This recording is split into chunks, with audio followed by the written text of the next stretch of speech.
Well, good afternoon, everyone, and welcome back to the Hot Mic Podcast. The Hot Mic Podcast is where divergent points of view debate and discuss hot topics. I'm Nate the Barbarian. Welcome back. Let's get straight into it because there's a lot of hot topics, a lot of things happening that we want to talk about. If you want to interact with us, I'll put a link on Facebook and on YouTube that you can use to join the conversation. I mean, you kind of say basically call in if you want to, whether it's audio or video, and just let me know if you don't see the link and I'll repost it for you. So with all of that being said, let's get straight to it and introduce today's crew. We got Kevin Aldridge with us. How you doing, Kevin? Good to see you. Didn't hear you though. My bad. I think my sound was off. How's everybody doing today? Happy Friday. Happy Friday. Happy Friday. And we got Raven Mundy is with us. Hello. Always a pleasure. What's up, Raven? Hey, how are you? Now, Phil Hemlich, a.k.a. Sexy Phil, a.k.a. I'm not sure what the other names are. I know you got another name. I can't remember at this time. But anyways, Sexy Phil is supposed to join us maybe in about an hour or so, maybe earlier, maybe later, not sure. But until then, you are always welcome. You'll see the chat right here on the right-hand side. And if you leave a comment, it will be displayed. And hopefully people will interact with you if that's what you're looking for. If you just want to hear people's opinions about things that are going on, you're in the right space. So get straight to it. Let's say hello to Staban. What's up, Staban? Mr. Speed. Good to see you, sir. Thank you for being here. Appreciate it. A lot to talk about. But, you know, we've been talking so much about local stuff with this Hinton case, so we got to talk about the latest developments. And I'm wondering, Kev, you can give me your thoughts about, you know, what this means. So that's not the right one. Is this the right one? No, it's not. Give me 1 second. So what's happened now is the coroner was due to give their report. And they said, you know what, it's been reported that they said, you know what, we can't do that because there is perhaps a grand jury that's being or been or may be convened. And therefore, I guess they just don't want to do that because they might give out evidence or whatever the case may be. It's just not the logical steps. But so what does this mean? I mean, when I read it, I'm thinking, okay, so if there's a grand jury, that means that somebody might be indicted. Who could that somebody be? Is it the police officer? One of them? Both of them? Is it the other people that were in the vehicle? I mean, how do you read that, Kevin? What's your take? Yeah, I think from everything that that you know about these sorts of processes is this is kind of routine.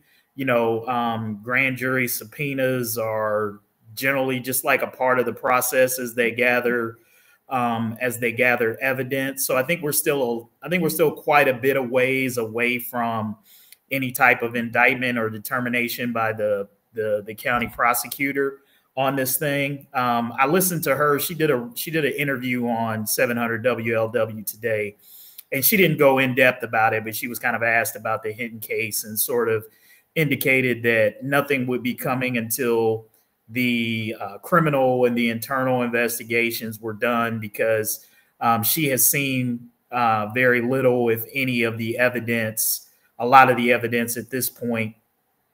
So I don't even think she's in a position to say that she's seen anything at all that would say whether or not this officer is done anything wrong or anything indictable at this point. So it's a step in the process. I think we're still, you know, a little bit away from this. I'm a little disappointed that we did not get to see the coroner's report today, because I think the coroner's report will tell us a lot about where young Mr. Hinton was in relation to this officer when the shots were fired. I mean, clearly, if the entry wounds of the bullet, you know, are like in the back or anything that would suggest that he was running away from the officer, that's not good. If the wounds are sort of front facing, chest wound or something like that, that might imply the subject was in front of the officer. It still doesn't mean 100% that it would be a clean shoot or that he did everything right, but it would certainly be evidence in favor of his case that potentially the suspect was coming at him. So I feel like that coroner's report and whatever they were able to tell us about, you know, the wounds that young Mr. Hinton suffered would have shed a lot of light on where things are. So obviously, that's something we're going to have to wait on now.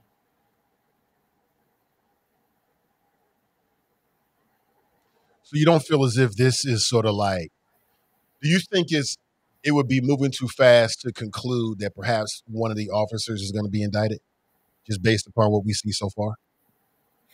Yeah, I think it would be too soon to make that statement. I can understand why, one would say that's the case. Like typically when you hear the word grand jury, that usually means that the prosecutor is kind of gathered enough evidence and they've convened the grand jury to take a look at that evidence and to make a determination of whether to move forward with the indictment or not. I don't think we're that far along. Like I think this is the part where they're subpoenaing that evidence, whatever evidence that they can get, and there's still a lot. Like I said, they haven't even finished the criminal investigation yet, which I think, unless it was just, super blatant that the officer had done something wrong, I don't think you would skip the completion of any type of investigation and move straight into the indictment, if that makes sense. So I still think there are steps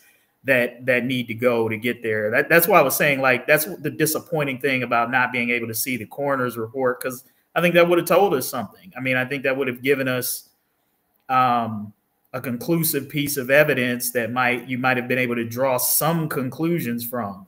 And in fact, if the prosecutor has that information in her possession, and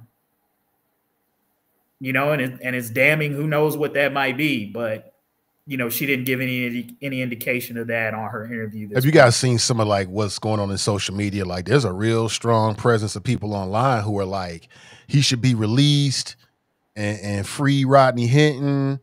And, you had what appeared to be and what was reported as the new Black Panther Party down at the courthouse. And the way it was reported is that they were saying that they want him to be released. And I was like, released? This man is do not need to be released. Now, I can understand people saying they can empathize on some levels as a father and as a Black father, but I mean, the people out here who think that it was okay what he did, I mean, but that's where we are now, because you saw the same thing with the insurance healthcare executive, United Healthcare, right? Yeah. Like people are not responding like in a politically correct way to none of it. It's like whether it's healthcare or it's police brutality or whatever else, hopefully the billionaires or one day, people are like, hey, I've heard people say an eye for an eye, and I'm like, well, that doesn't really work here, but I get it. It's one of those things that occurs again, I'm being a church kid and I read my Bible every day. I've been deep in Proverbs and it's been giving me stuff. And I've just from a standpoint of how I live my life, I try to live it by the word. And so I look at the world as I look at the word. When you open the door for a position of power to move in corruption, what it does is ultimately it sets the tone for how society responds, or for whoever is up under that authority to respond. So if the authoritative power moves within deception, moves within corruption, moves within evil intent or wickedness, what it does is it's a breeding ground for everything around it to then also take part in that kind of place of making decisions. And so if the powers that be continue to move in very corrupt ways, you continue to murder people under the rule of law, you continue to, marginalize minorities, you continue to do these things over and over again, seemingly unchecked. Yes, you're in a society now where we are celebrating, a man for murdering a CEO, regardless of whether or not that man had a family who loved and cared about him. You are the head of a corporation that has made life very difficult for millions of people. we are now at a situation where black people are sick and tired of being murdered at the hands of law enforcement, and we've seen it over and over and over, and it don't matter how much we march, it don't matter how many times we get on the internet and complain about it don't matter how many times we, lobby for our representatives to make some changes at the state house. It just seems like nothing stops it. And so yes, you get to a point where you get sick and tired and people start championing the murder of law enforcement, whether he had anything to do with the issue at hand or not. You have breeded the kind of society that lacks empathy because you have not shown empathy as an authoritative power. And so you can't really blame anybody but yourself. You set the tone. If you are the one who comes first, you set the tone. That's what trailblazing does. You set the tone for the whole process. Unless you decide to change, you're going to get more of the same. And I'll also say that in regards to the immense support, I get it. Like you said, that I understand it. I can't condone it, but I get it. I understand it. I think the last thing I saw was that people are having to like set their calendars because every time they go to put money on his books, it's maxed out. You cannot put his money on his books for like I think maybe 2 weeks at a time now because every time people call to put money on his books, it's maxed out. Like there's an immense amount of support for this man and what he did because there are millions of us who are not okay with the way that the system is working, the way that it's promised to serve and protect us, and instead has only chosen to serve and protect a select few. And we're just gonna continue to see more of this. Unfortunately, we're also in a pressure cooker in America. People are under so many different stressors that like enough is enough. Like one of these things gotta shake, one of these things gotta give. I cannot be black and poor and so many different economic, like straits in my life. I am trying to figure out how I'm gonna feed my kids. I'm trying to figure out how I'm gonna pay these bills. I'm trying to figure out how I'm gonna make sure my kids come home safe at night. I'm trying to make sure I come home safe at like there's so many different stressors at play currently in America as anybody right now that like the stress of also living under a law enforcement that does not care about you, that does not serve and protect your communities, and that actually goes a step further and causes violence and danger in your community. One of the balls were that we're juggling as a minority. It was bound to fall, and so now we're at the point where y'all are making it impossible for me to take care of my family. Y'all are making it impossible for me to just simply exist. I can't. We how many stories have we seen? Bartham Jean was just sitting in his home. He wasn't even engaged in an altercation with a police officer. He was just sitting in his home, and that lady came in and shot him to death. Like we're too stressed. We're under too much pressure to continue seeing things like this happen over and over again. The officers who killed Tyree Nichols, they just all got acquitted. Like there's so many different things that are happening, and we're being you poking a bear at this point. The bear's being poked and poked and poked. At some point, it culminates into a situation where yes, you have so many different supporters of a man who, by a lot of people's reasoning, was justified in killing a police officer because they murdered his child. What do you expect when you have somebody who is under that like you have a community of people who are under that amount of stress? It breeds, like I said before, it breeds this society where we are now lacking of empathy because we all feel like empathy is being lacked for our own selves. So it's unfortunate. And like I said, I can't condone it, but I get it. And I pray. I pray this become a part of my daily prayer now, that I pray for healing. I pray for, some sort of healing to take place. Just not even just in the black community, but in the country, because I don't see this being the end. Like we are just getting started. I believe that the next 4 years is only going to get worse. We're going to see more and more of these issues be taken to extremes. We have been living in the luxury of people having reason, like common sense, and being able to reason and be rational enough to not do things like this. But the more pressure you put on a person, the more prone they are to break. We just watched that man break. They killed his son and he broke. What other situations have not just black people but American citizens. How many more situations are we going to be put under until we understand that something has to change? How many more school shootings are we going to watch happen in America before one of them parents of a child who got shot in a school shooting decide to go and shoot up like, you know what I mean? Like, and I'm not suggesting that, but I'm just saying this is not the last time we're going to see something like this, and then we're going to see No doubt. society respond in a way that is lacking of empathy or rationality. Too many And things are happening to us that are irrational right now. yeah, and that's why I think though, Nathan, that's why I think like, you know, cooler, calmer, smarter heads have to prevail in conversations like this. Look, I mean, we all get the frustration. I don't disagree with much of what Raven said in terms of the pressure, but the reality is this. What you're talking about is war. And what you're talking about is a war that black folks can't win if it comes down to guns and violence, because you're not going to, vigilante justice is not going to have law on its side. And we don't have that many guns, nor do you have that many soldiers who are going to be out there on the front lines fighting this. I mean, and that's part of what I always say. A lot of people talk about this, but a lot of people ain't ready for the type of smoke that you're talking about that comes along with this type of eye for an eye attitude. You know, it's like, it's kind of like what Nelson Mandela said at one point in time. You know, you got to tell your people what they need to hear, even if it ain't what they want to hear. And this notion of an eye for an eye is not a battle that if black people choose to try to get into and wage, is one that's going to, that you're going to come out victorious on the other side. It's just going to be more bloodshed. You know, violence just begets more violence.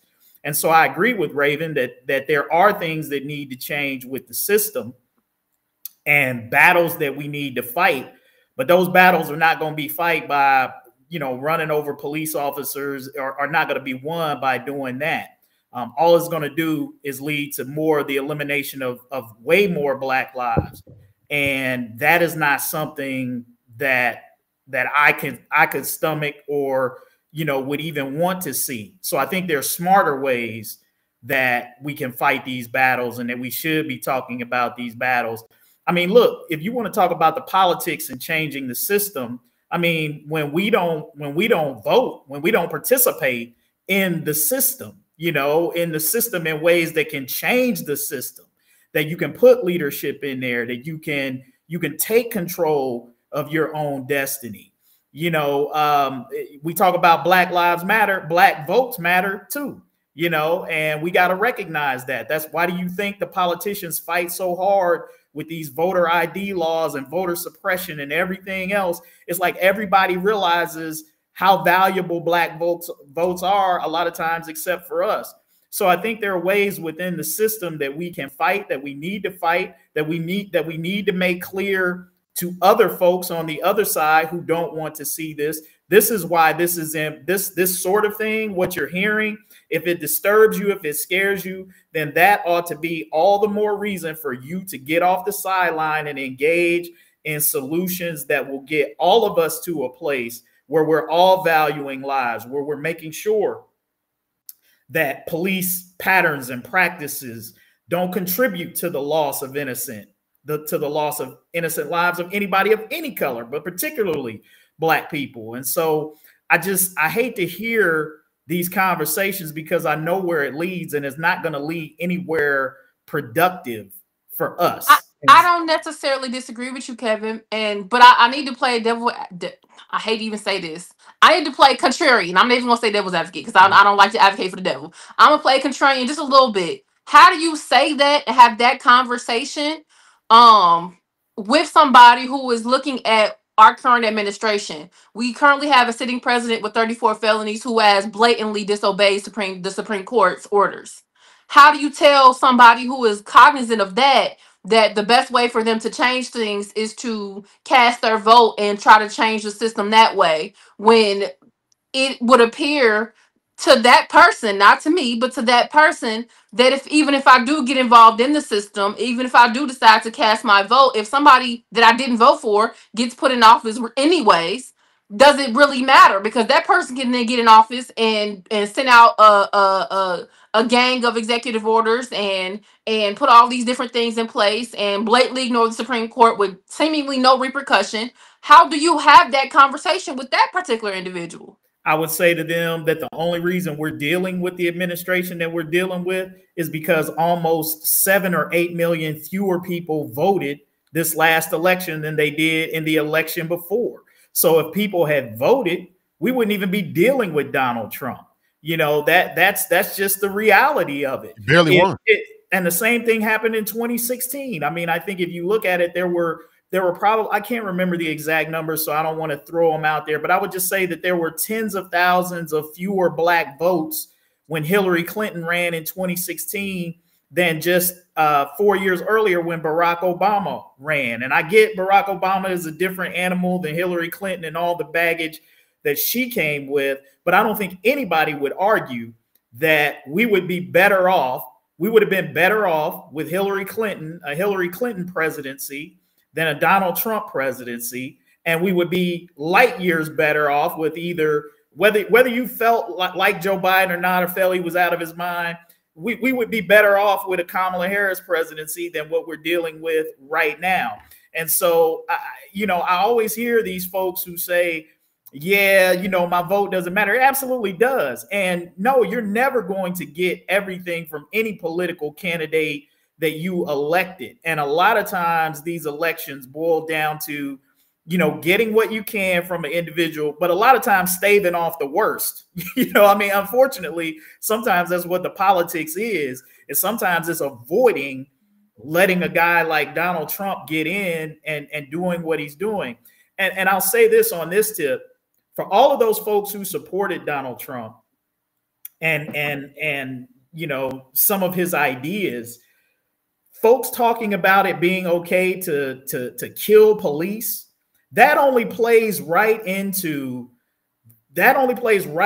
his hands. You already see JD Vance came out this week and wanted to try to blame it on American leadership. And of course, he's talking about Democrats. Of course, he's talking about liberals. He's not talking about Republican leadership because they consider themselves, quote unquote, law and order, even though Donald Trump pardoned, how many criminals from January 6th who assaulted police officers. So the hypocrisy there kind of falls a little bit on deaf ears. But, particularly when you got black folks who are coming out talking about, hey, let's kill cops, eye for an eye. That doesn't do anything to engender anybody to the cause, to the side of black people, or to the issues that we're trying to get solved. All it does is make those folks dig in even deeper and make more people who are susceptible to buying into the stereotypes and fear of brown and black people. It only intensifies that, in my opinion. Yeah, very interesting. So, like you said, JD Vance, he blamed it on American leadership. And see, for me, this was the payoff. And we've been talking about why, in particular, the Cincinnati Fraternal Order of Police, but in general, across the nation, why these police agencies haven't been, putting up a more vigorous and loud response and rebuttal to what happened with January 6th. Those are Capitol police officers, right? I mean, we read a couple comments here and there, but largely they didn't really do anything about it. But this is the reason why. And we all knew, I knew it, I'm sure you knew it as well, is because they knew that as long as they didn't chirp too loud with the Trump administration about what happened with January 6th and those Capitol police officers, that at the end of the day, Trump and now JD Vance with his comments, we're going to have their backs. I mean, JD Vance got up and said basically that he saw the video and the video completely exonerates the Cincinnati police officer. What video? You talking about the one that the Inquirer had? You talking about the one where Chief DG and the CPD put that together, spliced together a couple of views and made it look the way they wanted to look? That video? So this is why. And that's the unholy alliance that law enforcement across this nation has made with the Trump administration. It's, hey, yeah, it was pretty bad what you did with those Capitol police officers, but you're going to let us do what we want to do in our particular cities, and you're going to stay out of our business, and you're not going to bring in the feds to investigate us, and basically, you're going to let us do what we want to do with our black populations. And this is it. Yeah. This is what they wanted.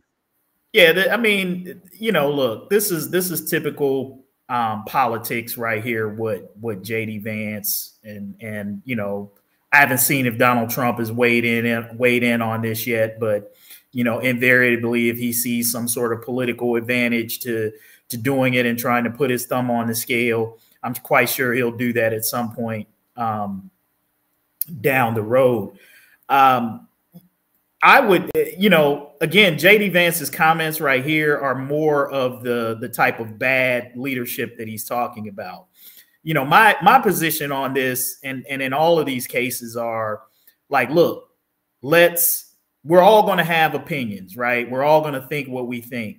But the reality is we got to sit back and see what the evidence bears, right? And as we learn more information, as we see more camera footage, better footage, as we see the coroner's report, as testimony and stuff like that starts to make itself apparent, the picture becomes clearer. And what I would like to see leaders say, rather than immediately, I get to a certain degree, Fiji's got to try to represent her people, right? I mean, to a certain extent, that's like a coach defending a player on his team. That's almost expected.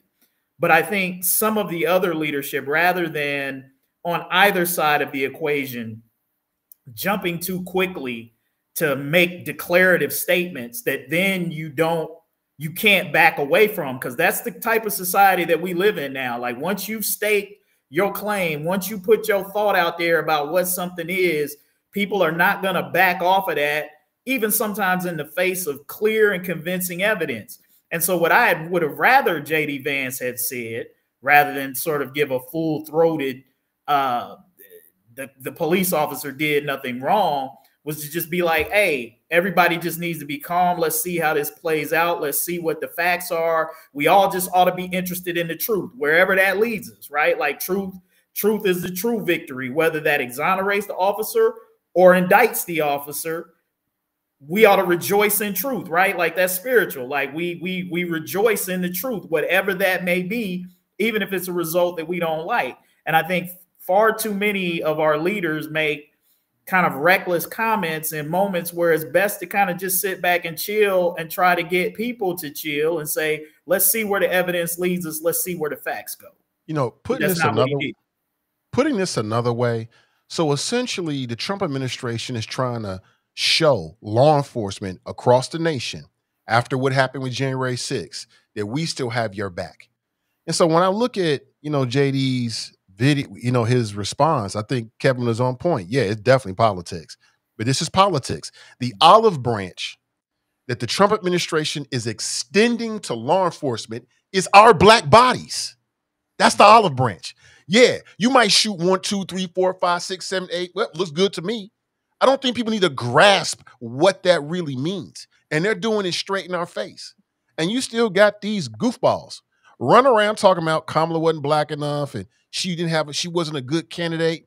And I'm like, who are these people? What are you paying attention to? That is an unholy alliance. And so think about this, for the Trump administration to truly show law enforcement that we got your back, that means they're going to turn their backs on investigations when police shoot unarmed citizens or armed, whatever the case may be. If it looks a little shady, it's like, we're going to stay out of it. We'll let local people deal with that. And hasn't that always been crime chain? Hasn't that always been the strategy though? If something is too if something is too aligned with decency or too aligned with justice, the talking point always becomes, well, we should leave this at the state level. We should let states kind of handle this, particularly when it comes to Black lives. If there's anything awry with law enforcement and or particularly with voter suppression and minority communities, like those kinds of issues that directly affect Black lives, always go back to the state level. And it's how, personally, and you can correct me if I'm wrong, if history buffs out there, But typically, when it comes to any issue that affects Black people directly and most specifically, it is always referred to, well, maybe we shouldn't touch that on a federal level. Maybe we should just leave that to a state level, because they know that on a state level, you can say that America's not racism, or is not racist on a national level. You can say that America has done a great job post civil rights of walking back a lot of its racist, policies and laws and all these things. But then you get into to middle America, and you get into small town America, and you get into citywide demographics of community versus law enforcement, and you really get to see where the racism lies, and that's what they depend on. They depend on these issues to stay at the state level, because they know on the state level I can do something to you Black behind. But on a federal level, that don't look the best. That doesn't give me the representation or the reputation that I want to have on a global level. So I'll leave it at the state level, because what happens at the state level stays at the state level. And so it doesn't shock me at all that JD Vance is taking the stance that he's taking. Doesn't shock me at all. Truthfully, the moment he got into office as the vice president became his moment to I believe that JD Vance is doing what Kamala Harris should have been doing the previous 4 years. That man is making his bid for the next presidency. There's not a doubt in my mind. JD Vance is setting his own self up. That's why him and Trump don't always agree on everything, because JD Vance understands I have to do certain things a little bit differently if I want to see myself sit in this seat after this next 4 years. There are too many Republicans who have already kind of come out and said that I don't really care for this second Trump term. And so moving forward, I might not be inclined to vote for a Trump 2.0. But I will vote for somebody who seems to have a teensy bit more common sense than what we currently dealing with in the Republican Party. And JD Vance is that guy. He's gonna be that guy. I can hear it There's now. no I can hear now. there's no He'll say things like, well, Trump did some good things and Trump did some bad things, absolutely. right? And it works like a Absolutely. charm. Yeah, Absolutely. And so that statement there just kind of reaffirmed for me, oh yeah, he's gearing up for his presidential run for sure. look, JD Vance will say whatever he needs to say to advance himself. I think he's already shown that JD Absolutely. Vance has no integrity. He has no shame. He will say or do whatever it takes for him to achieve his political goals. Here's the one thing that I would say too, to just Black folks who had an issue with Kamala Harris, and these are the types of things that you don't think about elections having an impact for until it's in your face. So if you are somebody Black who cares about these issues, police brutality, injustice, improper killings of Black people, if that is meaningful to you, that was reason enough alone, if that was an issue that you care about, to vote for Kamala Harris. And here's why. Because Donald Trump's Department of Justice is not going to do anything at a federal level to address this. And you can correct me if I'm wrong. I may be wrong on this, but I believe one of the first things that they articulated is that consent decrees that were going around in other cities around the country, they were going to put a stop to those, eliminate or put the stop in the process. That is huge, because a lot of the patterns and practice reforms that we have here in Cincinnati are a big part because we had our consent decree and the Department of Justice coming in here, helping to oversee with the work of Black United Front and some other people who were involved to help us make changes here in Cincinnati. So the involvement of the federal government and the Department of Justice in changing these police departments is a critical piece. And you're not going to see any of that over the next 3 or 4 years from Donald Trump. I don't care how many Black people they shoot. True. And you're speaking about matters that we have an expert on. We got Iris Rowley with us. Hey, Iris. Can you hear? I can't hear you. Unmute yourself, Iris. I think you're muted. Yeah, we still can't hear her. I don't know. Can you guys hear? I can't hear her. No, I can't hear her either.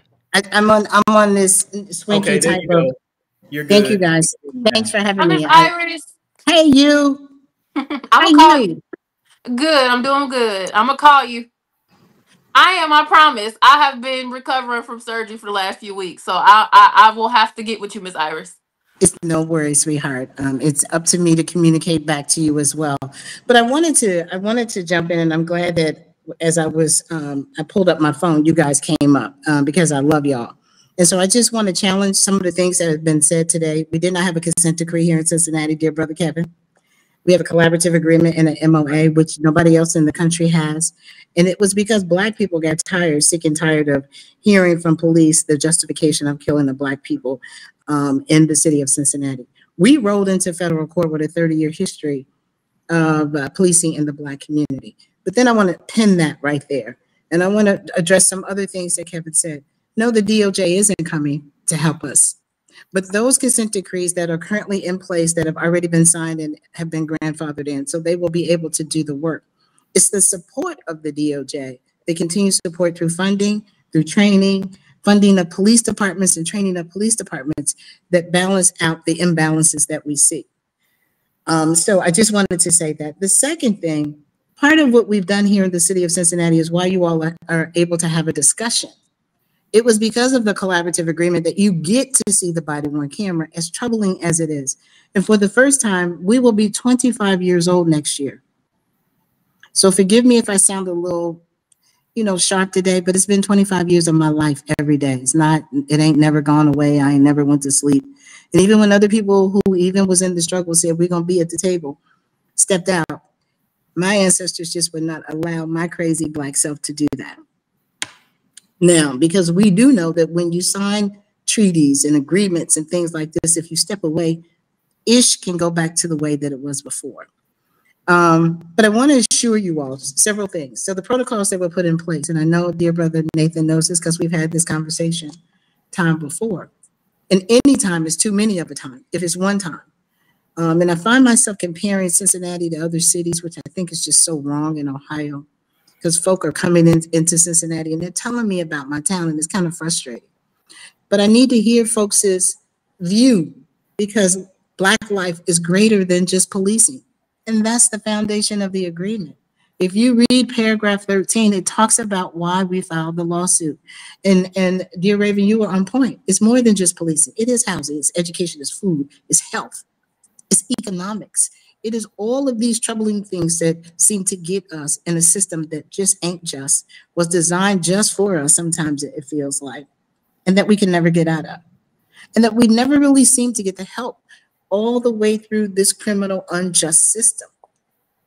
Not just policing, but courts, prosecutors, all of these systems that are connected together really don't work well for us, and even for our children.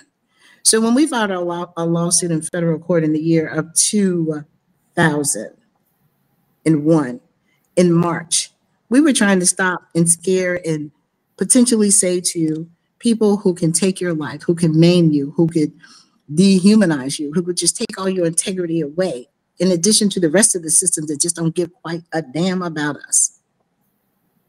We wanted to just stop that one. Our focus was not just one case, it was on the whole entire force. That's why 25 years later, we're still at the table trying to figure it out some more, and even through this unfortunate situation that we find ourselves in. I have not talked to you all. I've not had a chance to. But I spent 2 weeks ago, I started with when the protocols that we set in place is when the police involved shooting, maiming, beat down, whatever, tasing occurs. Several of us, our phone rings, and that's my phone. It rings every 15 to 30 minutes because things are fluid and they're often changing. I've learned that throughout the years. If you can't tell by the bags under my eyes, this is all police work.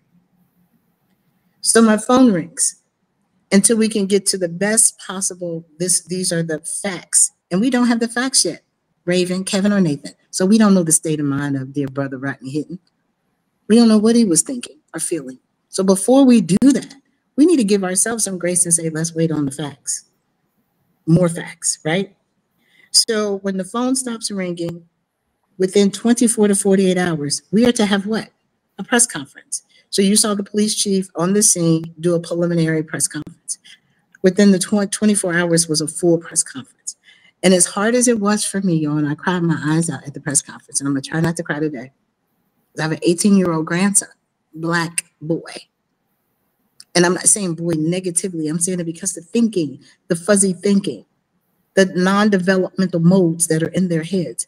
That's what you're questioning. Why is it that our children, when our children, or even us, when we do something dumb, it means the ending of something, or it could be the transformation of your life in the worst way possible.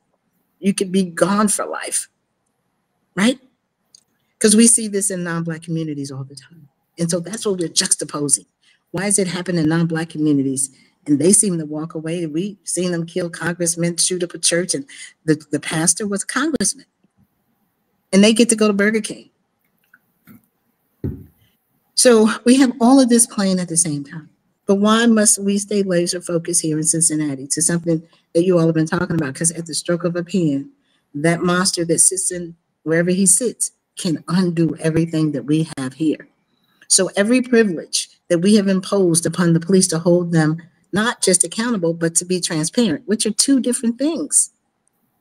Transparency is one thing and accountability is another. So we may see it, but are we going to hold people accountable? So you got your preliminary press conference, because before, and Kevin knows this, police would just tell us everything was justified. They would come to us and say, oh, it was justified. It was one of the first things we wanted to change was don't do that. Don't come to us. That's what makes us cuss. Don't come to me telling me that you don't even know what happened, that it was justifiable. And what happened. So all of these provisions that have been put in place have been followed. Outside of the horrendous, horrific shooting of Ryan Hinton.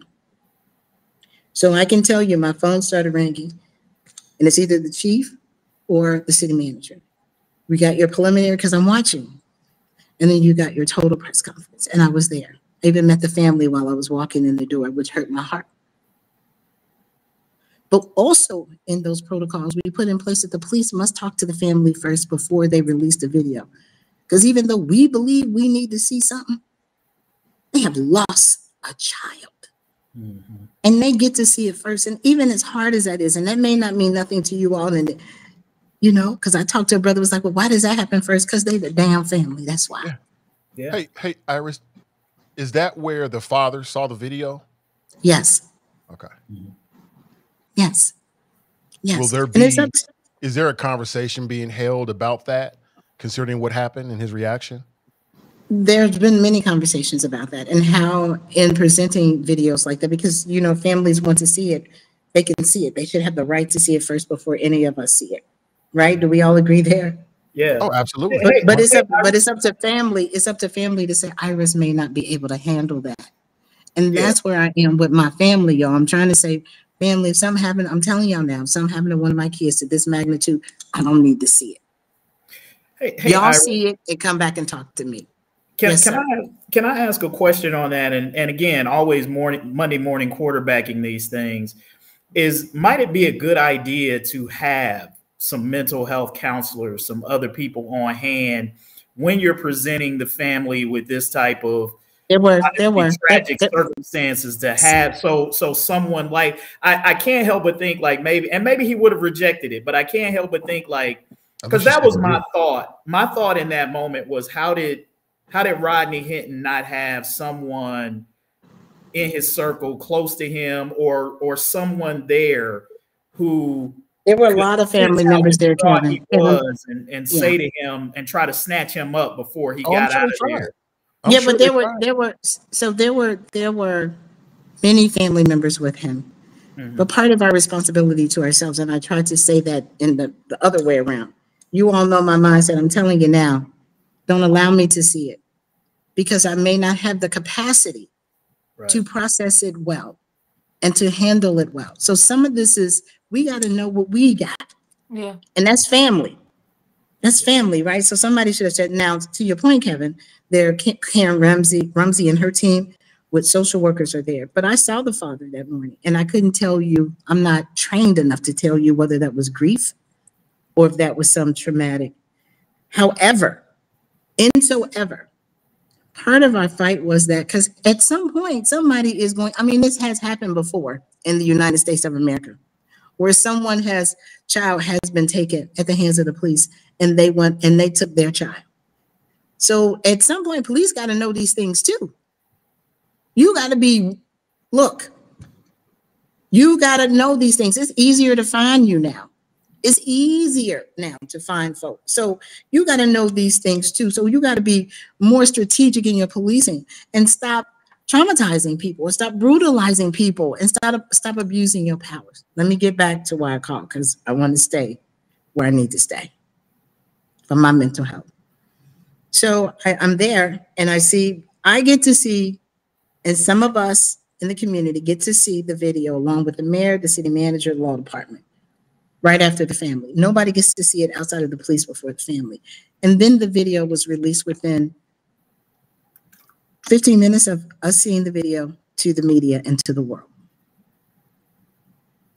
That's how quickly these things were flowing, because we put these provisions in place, even if it's even as horrific as they are. Now, I will tell y'all, this was the first time ever I didn't want to show the video in a long time, because it's traumatizing. This is, it hurts. And I can't see what I need to see, and it's not there, right? It's just not. And so we've advocated for body-worn cameras here in the city of Cincinnati. You all know this. We help write the policies and procedures for them. We've been doing a lot of work trying to prevent situations like this from occurring, trying to prevent it and trying to get ahead of it. That's why when you hear me talking about alternative response to crisis, and now you see the community responders, and you hear my voice in community, I need y'all. Police should not be the first people our children see. But we got to stand somewhere and do something on all sides of this. So those things that should have happened did happen today. And then in the midst of that, the Black United Front did issue 5 recommendations, and I sent them to Nathan, and he can put them up on the screen, to the city manager and to Connie Pillage, to the prosecutor as well. And because we've been doing this work and we have not left the table in 24 years, we know that there are things that can be done to help us. And when you see in our 5 recommendations, first we ask that all of our protocols inside of the agreement be adhered to. Second, we ask that the Citizens Complaint Authority proceed currently with using, that they have their opportunity of their investigation. So there are 3 concurrent investigations. Iris, could you go back? This is Phil Hemlich. Could you go back to the first one? I just want to make sure I hear all of this. The first one is CBUF expects fully and timely compliance with the collaborative agreements, investigative protocols regarding the shooting of Ryan Hinton. The existing requirements. Right now. So not only did the city sign in 2001, they signed a refresh, and we still live this. We all share this language. And so, Phil, I want you to understand that the city is moving on all 4 of these recommendations. 2, CBUF expects a parallel investigation by the Cincinnati Citizens Complaint Authority to proceed concurrently with the criminal and internal investigations. That is happening. 3, the city owns, how do I pronounce this camera? LECRA 360 mapping camera and software. This is important, community. CBUF recommends that the CCA conduct a LECRA 360 analysis of the scene, including the perspectives of each officer present, the visual line to Mr. Hinton, the timeline of any release of a firearm found at the scene, and a reconstruction of Mr. Hinton's movements. Our 4th recommendation, CBUF recommends that CCA retain an independent expert to conduct an additional review of all relevant body cameras and other available footage. This analysis should determine whether the officer could reasonably have perceived a deadly threat. A thorough forensic review. Can I ask you, you're saying that an expert— I'm not finished, Phil. Let me finish reading the sentence. Let me finish reading the sentence. I'm not done. Okay. This analysis should determine whether the officer could reasonably have perceived a deadly threat. A thorough forensic review and interviews with witnesses are essential. The 5th one, this is the last one, Mr. Hemlich. CBUF urges Hamilton County Prosecutor Connie Pillage to faithfully review all evidence and make charging decisions that are both appropriate and just.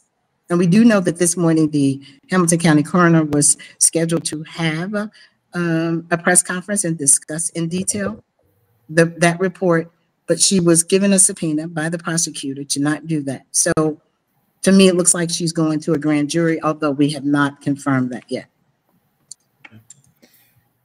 Hey, Iris, first, let me just say, first of all, thank you for all that you do. You know, we've known each other for a long time, and I've had an opportunity not just to have a lot of conversations with you, but just sort of observe you in action.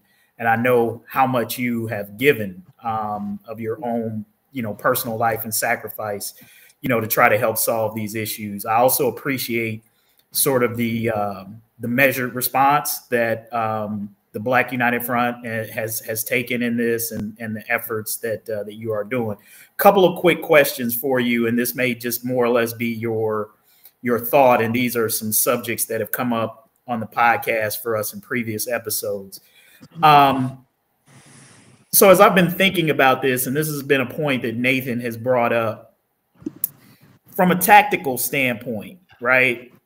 In these sorts of situations where police are trying to recover, you know, stolen property,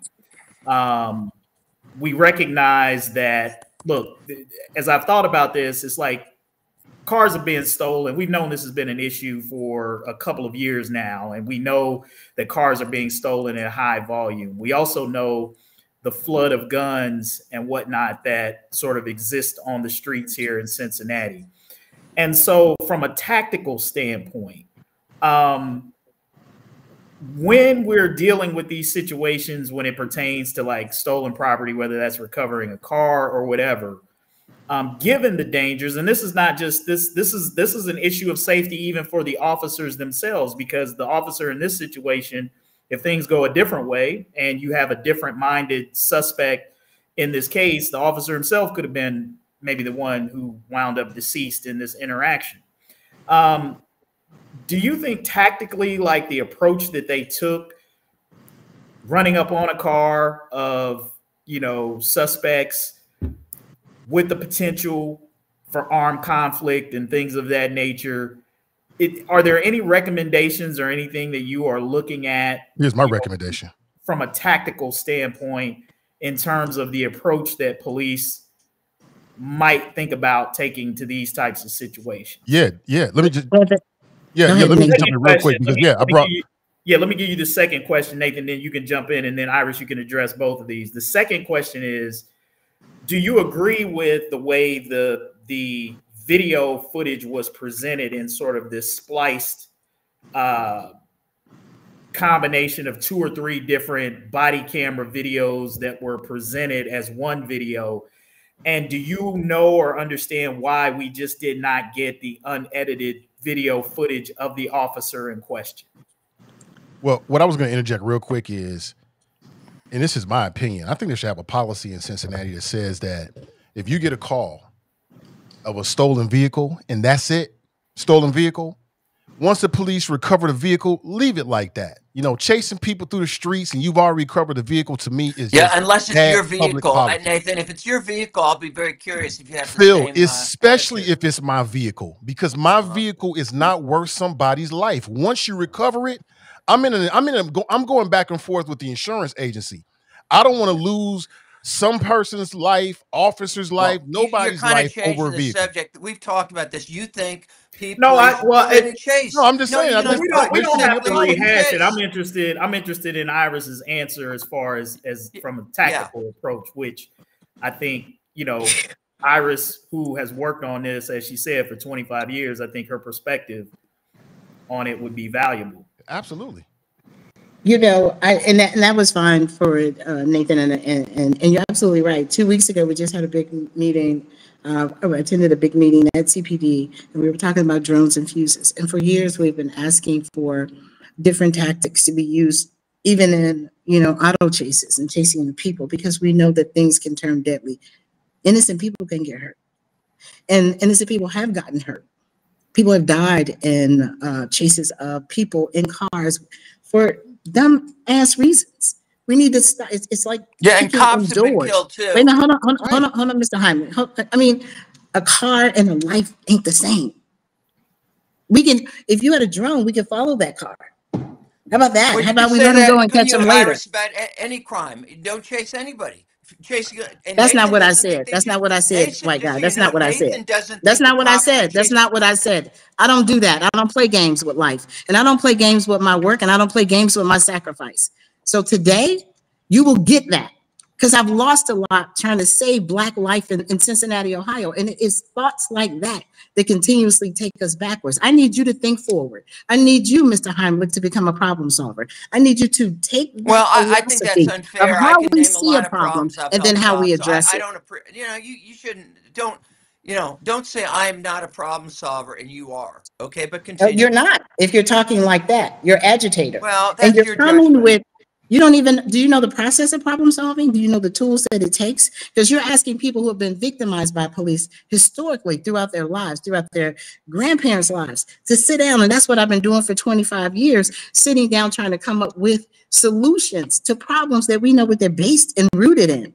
Now, I can't eradicate your privilege and your supremacy thought, but what I can do is No. I What do can you mean by? let What do me you mean by? finish, No. sir. Let me What do you finish. mean Let by me that? finish. Can you No. What do come you on mean by with my come privilege and my supremacy thought? What is that? right What does that now? mean?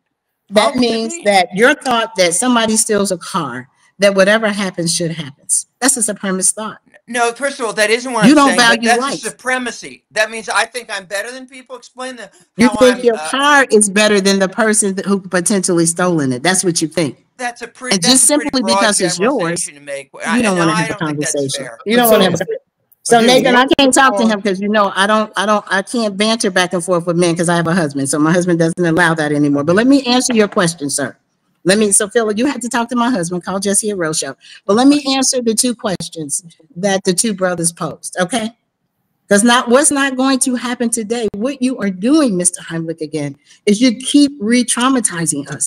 And I'm sitting in a position where I'm trying to say, I am sir, traumatizing you Lord God. by making my point. I'm Do traumatizing you. you know how to listen? Can you Well, yeah, listen? I think I do, but the way No, the show you works think is you we do? do have a right That to would kind be, of go Phil, back and forth. let's let Iris finish her answer, and then you'll have No Lord problem. I'm Jesus. you'll have sorry. an Go ahead. opportunity to respond. That's So fine. just kind of let's everybody Yeah. just kind of hold our powder until Iris Okay, can that's fine. Go ahead. Finish. answering. Yeah. you don't get to tell me to go ahead and finish either. Here's what I'm answering the questions of Nathan and Kevin. So yes, I do think tactics, and yes, I do think out of the 3 concurrent investigations, and there will be a 4th because the family will do one, we will get to some modicum of the truth. But out of that will be processes to improve the way policing is done. One of the things that I can't do today, good people, except for Mr. Heimlich, is say what I know fact I'm is, sorry. You mean I'm because not a good person? Is that what you're you saying? don't act like it. Okay. All Phil's right. good people. I get it. No, it's So, okay. so the other thing that I want to say, then But I would Nathan, never I say could that go, about you. I would say we disagree, but I'd never say you weren't a good person. That's okay. sir. So one of the right. things that we can't do before we get through these investigations is determine what the facts are. We don't have them. We do not have them. We only have what we believe we saw. That's why we're asking, and this is why we're being responsible, unlike other people who want to get on here and gaslight us to say we need to see it clearly so we can know what the hell to fix so this does not happen again. We need to know that what Nathan is asking, when we're talking about chasing people, and especially children, that baby had just turned 18, that we're deploying the best strategies available. These are our tax dollars. So I need a return on my tax dollar, and I need that to work for my people too. So today at 4:00, another protocol that we have had established, and we've been doing it with this particular person for the last 5 years, is to have a conversation with the chief. She's going to walk us through what she's been talking about so that the Black community and anybody else who wants to join us can hear. But you all, there will only be so much that she can talk about because of these 3 concurrent investigations. Nathan and Kevin and Raven, where I'm leaning into is CCA. And the reason that we are asking for an expert to come in and assist, because most of our investigators are new. We are about to start interviewing for an executive director because we don't have one. And so I want to ensure that Black Cincinnati gets the best investigation that we possibly can in this most horrific time that we're dealing in right now. So you all, it is live. You can come and you can join us. Give me your questions. Oh, and I'm sorry, the last thing too, Nathan, Kevin, and Raven, and this is for you too, Mr. Heimlich. You can share this with your folks, that I will be developing a special mag to review this and make recommendations as things unfold. So you're going to, I'm sorry, you're saying besides all the other things, you're going to make your own review. Is that what you're saying? Any other questions? So Iris, let me ask you this. Do you think that, because and correct me if I'm wrong, but this hasn't, and I understand this may be what you're asking for, and I'm going to say something that could be completely wrong. So I'm going to acknowledge that before, so you will correct me if I'm wrong.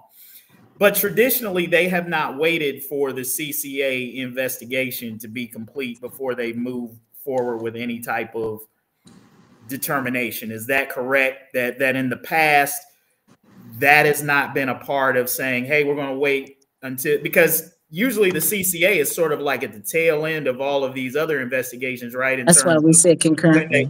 When they receive the evidence and all of that. So the likelihood is, at least in the past, has not been great that they're going to bank their decision whether to charge or not based on the community having an opportunity to review this first.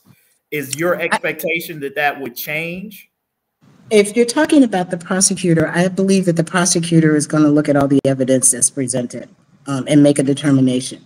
However, if this case goes to court, then that interrupts everything. And so we won't be able to get to, potentially even interview the officers through CCA at that time to make a full determination. But there's still other evidence that is to be collected. There's work still to be done, like looking at all body-worn camera footage, like looking at talking to all the witnesses. All these things can still be done. But you're absolutely right, Kevin. That's why we said concurrently, and so that CCA is not the last to report out. You're correct, sir. So I thought Kevin had a question. I think Phil had a question too. I know you're being tough with Sexy Phil. He can ask his question. But yeah, let him get his question. And go ahead, Phil. Well, I would just say this. I don't know if it's a question, but I would say, and Iris, you correct me if I'm wrong, all the procedures that are in place are procedures you were involved and others in your organization in implementing, right? No, not all of them. Some of them, not all. There are, because dealing with your CPD policies, procedures, and guidelines, and Mr. Hemlich, there are some procedure books that we don't even get to touch. So no, sir, not all of them. Okay, not all, for example, not police policies, but the various authorities, the citizen authority and the other one, pretty much what you asked for, you got after, at least after the 2001 violence, right? You got what you wanted, right? The violence by whom? The police? Violence by the police? I'm talking about all the, I'm talking where's about the adjective? Who? Go ahead, sir. I'm sorry. Get your question out. Sorry. After the riots or whatever you want to call them in 2001, okay, as you know, I think you and at the time, I think Reverend Lynch III and others, okay, were involved in significantly changing procedures or putting in place various structures. There's a citizen, you can tell me what there's, citizen complaint authority and blah, blah, blah. And those things that you requested, I think, were primarily put in place, right? You said it yourself a few minutes ago. You said you had it in 2001, but then 5 years later you had more. So the structures were kind of what you wanted, right? Do you want to answer? Would you like an answer? So the structure that you're talking about, and this is why Phil and Nathan, I'll send you the QR code so that everyone here can take a look at all the documents of the collaborative agreement and even its refresh documents. That's what I'm talking about. Yeah. Yeah. So I knew you didn't know what you were talking about because you didn't know about problem solving. That's why I said you weren't a problem solver. I'm not using that language, sir. And it's been 25 years. But here's what I'll say to you, Phil, Mr. Hemlich. I will say this to you, sir. So the CCA was codified. We went to federal court. We had to fight in federal court. And not only did we have to fight in federal court, Mr. Hemlich, we had to be in the streets, Mr. Hemlich. And not only did we have to be in the streets, Mr. Hemlich. I get that, but I'm asking you about what's the result. What was the result? Lord child, we also had to enact the sanctions and boycott on travel and tourism to get this. I am well aware of that. I'm saying the final result the collaborative stuff of the collaborative. You got one more time to wanted, interrupt me, or you gonna get your ass cussed out. So you got one more time. One more time. No, I don't play games with you. I don't play games with your kind. I'm not following your rules. You said you wanted an answer to a question. Do you or do you not? You're not answering. You're talking about where you're boycott and you're talking about the riots. Are there any other questions? Because are there any other questions before I be disrespectful, Pastor? Because I don't want to say cuss words to the non-Black person. I have a question just for Mr. Field. Mr. Field, so you asked Miss Iris, did she get what she want after everything that happened? Hell no, we didn't. That's why you think we're here. Did we get what we want? So that's ridiculous. And so my question to you, Mr. Field, is she just answered your question. No, she didn't get everything she wanted. But can I ask what made you want to ask that question, and where was the point that you were headed with by asking that question? Yeah, I'll tell you exactly what. First of all, I think white fragility. That's where you headed. But go ahead, sir. I'm sorry. No. You talk. Go ahead. No, go ahead. Go ahead. Just Raven said, where were you going? Go ahead. Do your thing. Go ahead. I would like an answer to my question, please, if you will, please. Okay, well then perhaps Ms. Rowley will allow me to answer it then. It's Mrs. She said she would. It's Mrs. Rowley. Fine. It's I'll quote. All right, that's Mrs. My apologies. What I'm saying is there is a lot that's being said here, okay, about how things aren't right, things need to change, that kind of stuff, okay? All I was pointing out was, by and large, everything, and I don't want to, she started talking about all the boycotts they did, how would they go to court. That's not what I was asking. My point was that by and large, what her organization, I guess it was the Black United Front, was demanding, they got. That is what is in the collaborative agreement. I didn't necessarily agree. Now, okay, they didn't get every single point. They didn't get everything they wanted. But I would say it's fair to say that most of the structures and changes they wanted, they got. Okay. Now, and so I'm sure saying that's the right way of looking at it, Phil. I get your point. Well, let me finish. I'm not done yet. Go ahead. Well, first of all, what I'm saying is that I think when you are involved over, as she says, 25 years in putting these structures in place, as was pretty much what she and her organization said was needed, and it was done. Okay, I think and again, I haven't heard all the discussion, so I have to preface that. I think to come in and say how all these things need to be changed or are wrong with the city, I question that a little. But let me get specifically to her 5 demands. Okay. Oh, yeah. As far as they're not demands, Phil. They were recommendations. They're recommendations. Oh, I'm sorry. I'm sorry. We are beyond demanding. Whatever. You made 4 recommendations. How y'all do him? Go ahead, well, Mr. Hines. We have a thing. We actually, on this show, to be honest, for Iris, we actually try to respect each other, and I respect these folks, and I think hopefully they respect me, and I would treat you the same way, and I hope you treat me the same way. But in either case, of the 5 recommendations, it sounds to me like the first 4 are pretty much to go and make sure that the current processes are followed, as opposed, that was at least what I heard. Okay. Now, the 5th one was that we bring in an outside expert to decide if the use of force by the officer was reasonable. And the reason, not only because we have multiple investigations by the police and by the collaborative people, we have multiple investigations of the facts going on, but the ultimate decision of whether the use of force by the officer is reasonable, that's a legal decision. It's like bringing an expert to say if he murdered his wife. Okay, well, that's not the same, Phil. That's not that. May I respond, please? Can I respond? Because he took a long way around the barn to ask me a dumbass question. He went all the way around the barn, and that wasn't the 5th recommendation, sir. That wasn't the 5th recommendation, by the way. The 5th one was the county pillage. Even if that had been the recommendation, Iris, which again it wasn't. Phil knows better than that, because what you weren't asking for was for an outside expert to come in and make a determination into the charges. You were asking for somebody from the outside to come in and look and do an investigation, which is no different than what agencies do all the time. No. Like What's with the purpose? BCI and other organizations get brought in all the time for all the time because you don't want the cops investigating the cops that they serve with. No, but that's the whole purpose of the citizens' authority and everything. No, it's not, Phil. BCI gets brought in all the time, but you know this. You should know this because you're a prosecutor. What you're doing, Phil, is just so disingenuous. And then you wonder why you're getting the heat that you're getting from Iris and other people because you know it's so better, much fun, Phil. by the way. It's so much fun. Better. You know better. I don't think that's fair, Kevin. We can disagree right now. No, I'm being 100% sincere. I'm being 100% sincere. We can disagree. No, well, but I don't think you're not being intelligent. To say I'm disingenuous. You may be being sincere, but you're not being intelligent because you know better. Oh, okay. Mr. Kevin, there's a difference there. Mr. Kevin, may I say this? May I say this to Mr. Hemlich?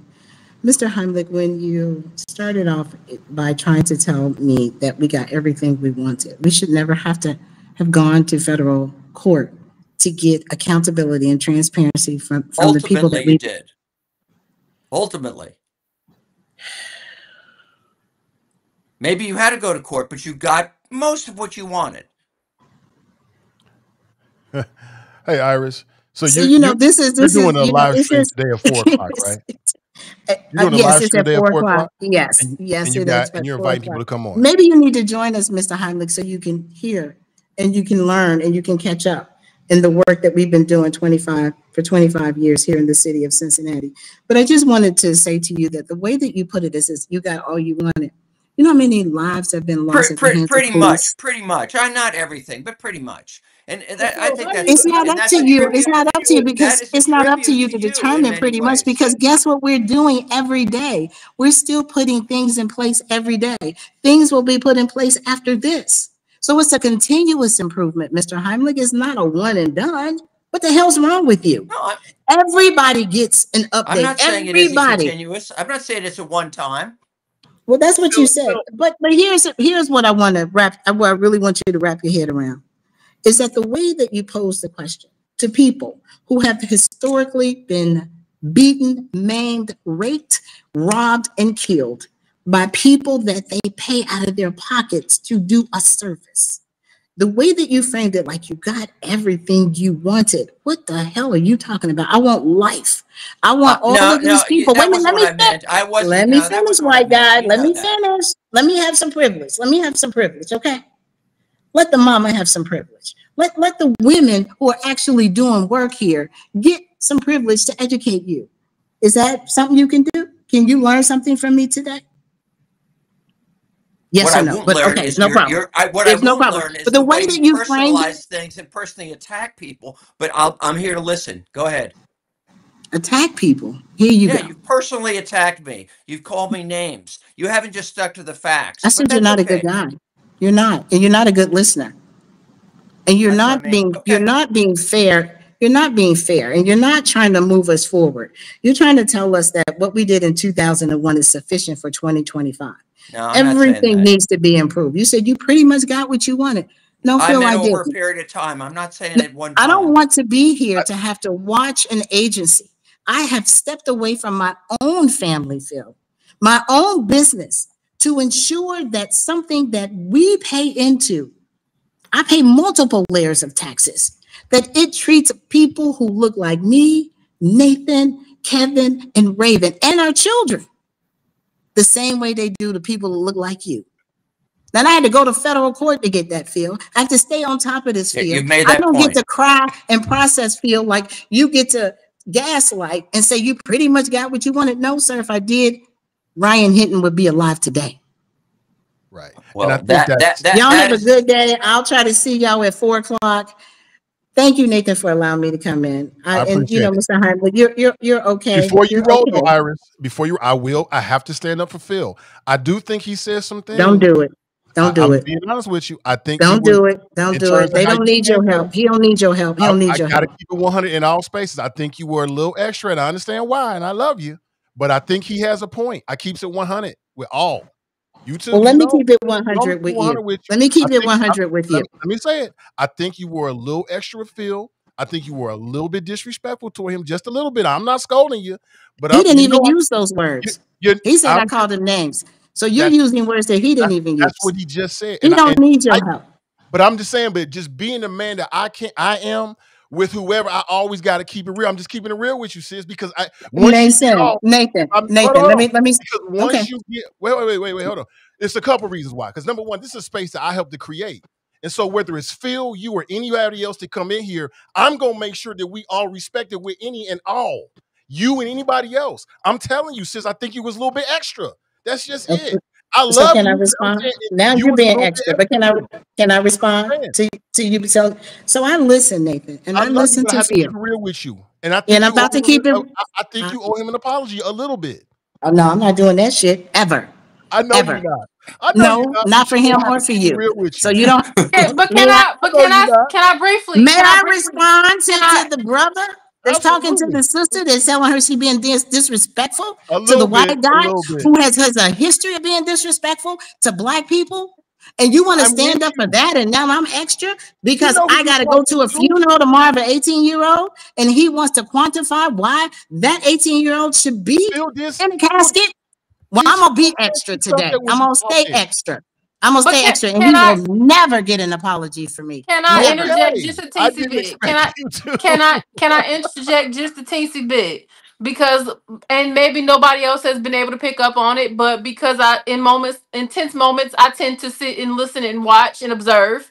But every time we have any kind of conversation dealing with law enforcement, dealing with the collaborative agreement, dealing with violence between mostly law enforcement and enacting violence on the general public, i.e. the minority community in Cincinnati, when we have that conversation and we come back to having conversations about the collaborative agreement and about what happened in 2001, you can always bank on Phil to have some sort of hostile reaction to that conversation. So we're not just gonna sit up here and act like Phil was not on one today. We're not gonna do that, Kevin. We're not gonna, or I'm not Kevin, but Nate, we're not gonna do that. We're not gonna sit up here and act like he was not giving Miss Iris the same type of energy. He might not have called her out her name, but you gotta be honest about the fact that whenever he referenced the collaborative agreement, it had a little flavor of disrespect on it. We're not gonna act like that wasn't what happened today. And the interruptions are disrespectful. That's what I was gonna say. I was gonna say Phil today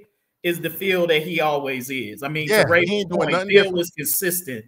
And Phil does have a bad habit, and we all do sometimes on this program, of interrupting people. I mean, I had to tell Phil last time, like, I don't want you to get off track. Well, every time you interrupt me, that gets me off track. So Phil, you do have a very, very bad habit of not letting people finish their thoughts. And so for somebody like Iris, and I know Iris well, and Iris is not a regular on the show, like most of us kind of deal with it in this environment, but that's why we are who we are on this show. And when we bring in guests, I think we do have to try to manage to have a little bit more decorum and allowing our guests to speak and not interrupt them. I'm just going to keep it 100 with you, Phil. And I do it too. I interrupt too. And it's hard to hold your powder. But Phil, you are particularly egregious. And you failed to recognize, I think you did fail to recognize in good communication, how you were agitating Iris every time that you did it. And so I think that we just have to be careful when we have guests on. When it's us, fine. We mix it up. We do what we do. We're used to it. But I think when we have guests who come on, we gotta be better, just because everybody ain't built for the types of back and forth that we do with the regular crew on here. And don't answer. Mr. Nathan, and to the rest of the panel, I just want to say one last thing. I'm here for it. I'm ready, and part of it was a lot of fun. Because I've heard, I listen and I hear Phil. I hear the disrespect. I hear the interruption. So, when I saw him come on, I was like, this ain't going to be good for him. But the last thing I'll say, so today, we are feeding 600 kids. And we work with police to get this done. So my frustration in totality is greater than just what he's talking about. And we've been doing that for the past 30 days. We are at all 4 transit sites. We've been standing there for 2 years. So when I get that kind of vitriol towards me or the disrespect, you're going to get it back. This is sacrifice. You're going to get it back. My cousin was the number 4th killed by UCPD while trying to reform Cincinnati police. Disrespected. What? What? So as we are continuing to do the work that we do every day to try to prevent our babies from being out here making wrong decisions while trying to hold on to the provisions of the collaborative agreement, while trying to do unofficial juvenile court in Madisonville of what I do for 20 years at no pay, and run a business, be a wife and a grandmother, and the consultant to the city manager on policing, all things collaborative agreement and its refresh. Phil don't get to have that, Nathan, at all. And it gets to get what I give. I'm sorry. But if y'all want to join us for the last week, next week, on Monday, Wednesdays, and Fridays, we feed over 600 kids over the 4 transit sites. We know that they're fighting, but we also know that they're hungry and they have other issues. And on Tuesdays and Thursdays, if you can see in my office, and may I take this off? We are giving out swag bags. If you can see the stuff behind me, we give out personal care items. We give out shampoo, toothbrushes, toothpaste, because we have at least 5,000 kids in our city that are homeless. The reason that we feed is because they are hungry. So yes, I got some fire because I'm out here doing some hell of a work. I know. I ain't talking to you. I'm not talking to you. Don't. You know who you talking to, but you know me already. I know. 100. I ain't gonna never lie to you about nothing in front of everybody or away from everybody. How I feel about it is how I feel about it. That's the value of our relationship. You know that. You know how I am. That's how I felt. So if you all, Nathan, and to your panel, besides Phil, I don't know if he can handle our kids, because you got to have a special type of constitution to come and deal with children. If you want to come help, you want to make a donation, please feel free to. We are here doing this work. And so it's Roley, y'all, R-O-L-E-Y, Roley. And so I just want to make sure that I got that out as well.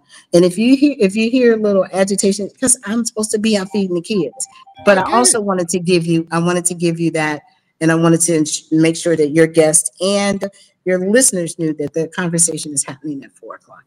Peace and blessings, everybody. Thank you. Uh-oh. Can I say one to thing? me?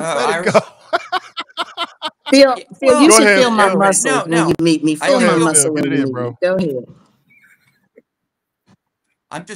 Let me just say that as far as what I would call whether you say humanitarian or the stuff you're doing in feeding hungry kids and giving them stuff for whatever, toothbrush, whatever, I congratulate you on that 100%. And not only that, I will even make a donation to that. Okay, I will.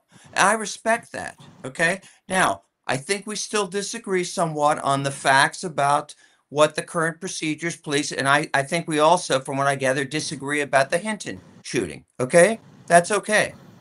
But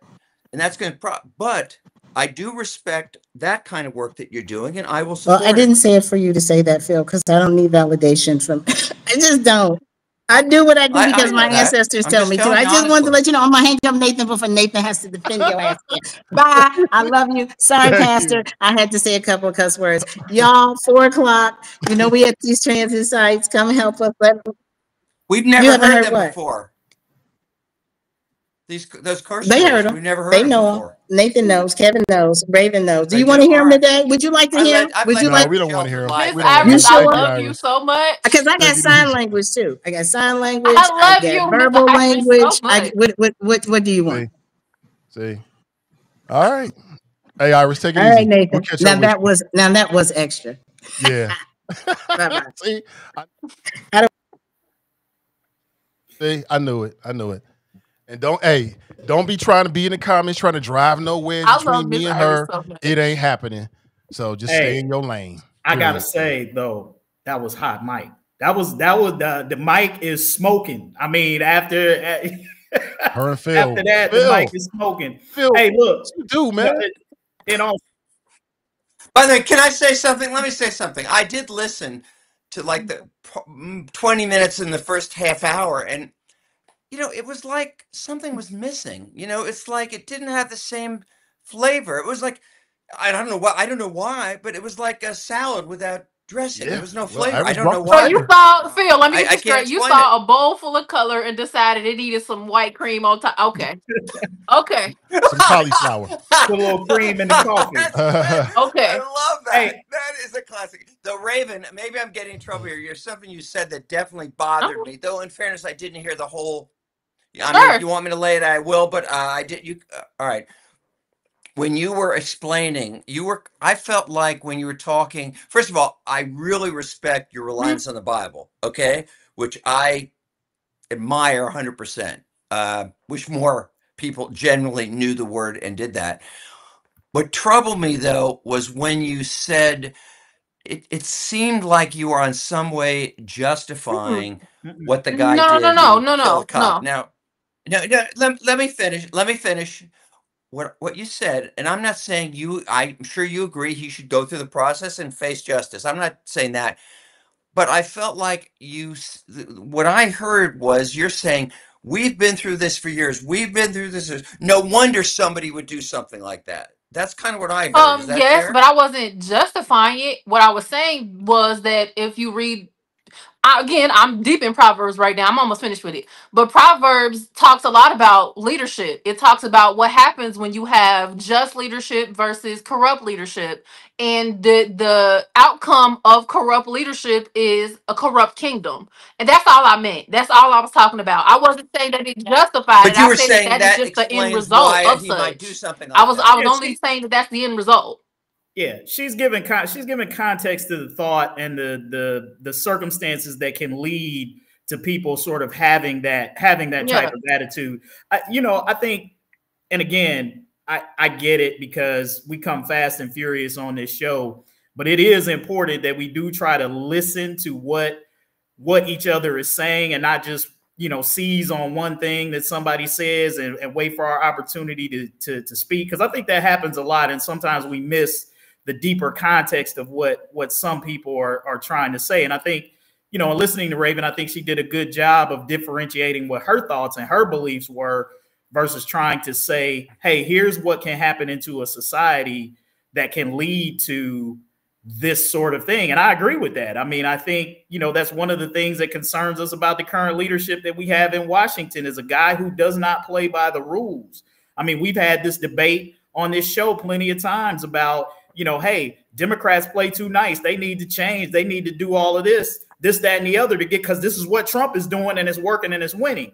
It's I mean, I think what Raven is suggesting is it's no different than that. The more that you allow evil and corruption and violence and brutality to exist, eventually you are going to get that in return from a population that is fed up and can't tolerate it, particularly if you don't leave any other avenues or doors open for them to make reasonable change, right? And that's why my appeal is, if you are disturbed, if you are a white person in Cincinnati and you are disturbed by what you're hearing about these people saying for an eye, rather than getting in your feelings and digging in, what you need to do is say, hey, what do we need to look at to open avenues of conversation and possibly compromise and change that don't unleash more of that, attitude into our community. But I think sometimes that's not the track. And then I'll turn it over to you guys, or if we want to move on to a different subject. I do want to acknowledge this.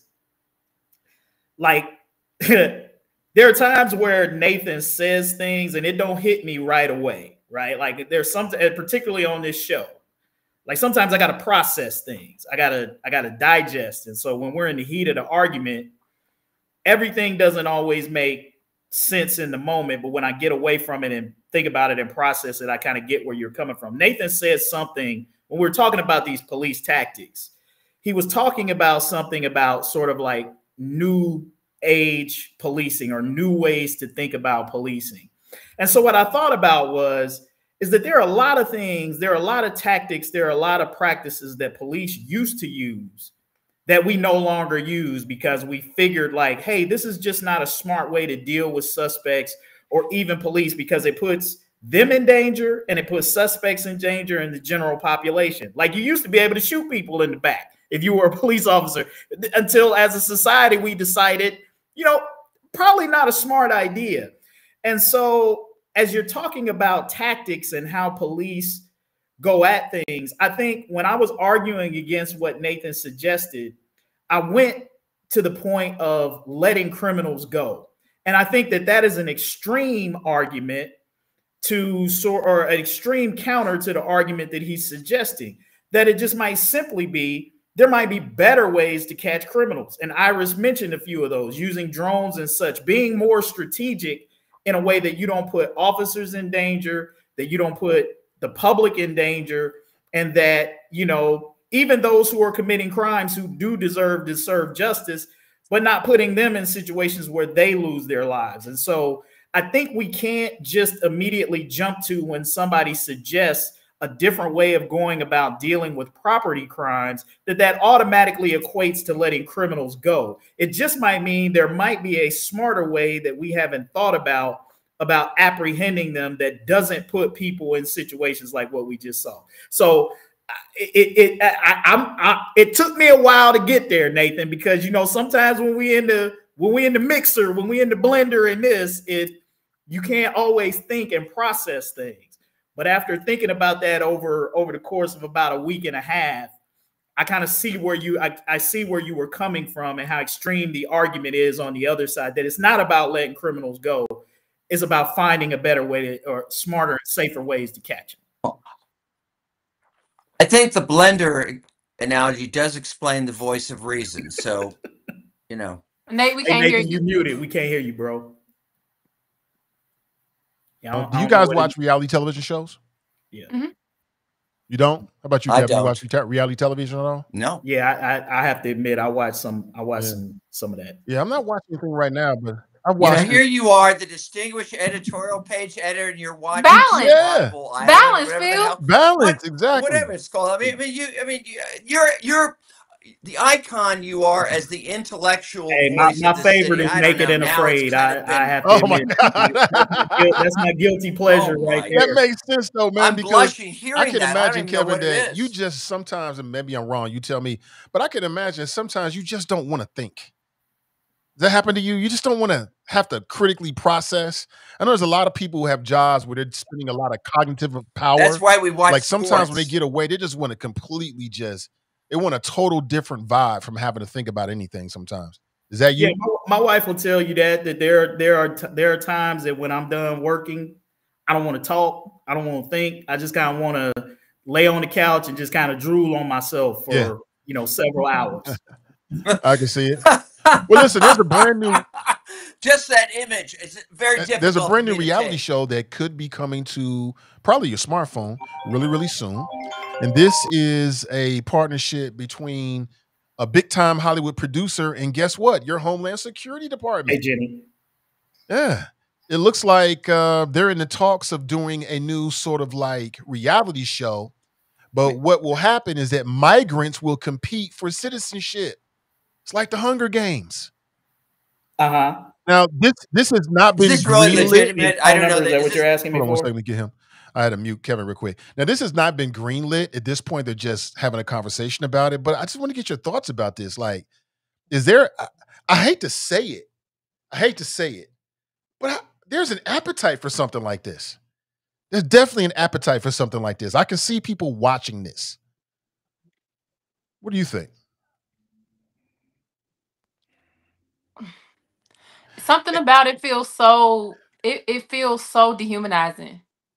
Something about, and maybe I just haven't found the right perspective, but something about it just seems so dehumanizing to make somebody compete on a TV game show for citizenship. Am I wrong? Am I not grasping the correct perspective here? I don't know, because I'm with you. for an issue that is so like red hot, for an issue that is so heavily scrutinized and debated over and mulled over, and you have so many different legal experts and so many different immigration rights activists. They spend hours of their lives having deep conversation about what rights these people have and what they should be able to have access to and what the proper process is of going through the process of becoming a legal citizen in this country, for it to just be condensed and and diminished into a simple reality TV show concept seems so disrespectful to so many of the people who have gone through the process as it is and have gone through so much strife, so much heartbreak. Families have been ripped apart. You know, people's livelihoods have been taken from them or disrupted even. And now we're reducing that entire issue into a prize on a TV game show. I'm sorry, but that feels extremely dehumanizing to me. And as somebody who, you know, before this, like, just imagine you've now been, you know, deported to a country where your everyday life is chaotic and traumatic. You once found, you know, safety and a level of sanctuary in America, and that was taken from you, and now you find out that people are now also able to win it through participating in, like, it's dehumanizing to me. And I'm a big reality TV show fan, and I would never watch something like this. I would feel disgusted with myself to watch this TV show. Do you think it could find a market? Could it find an audience? If they put Absolutely. it out there, Absolutely. That's Because there are crazy. people who don't mind dehumanizing others for entertainment. Absolutely.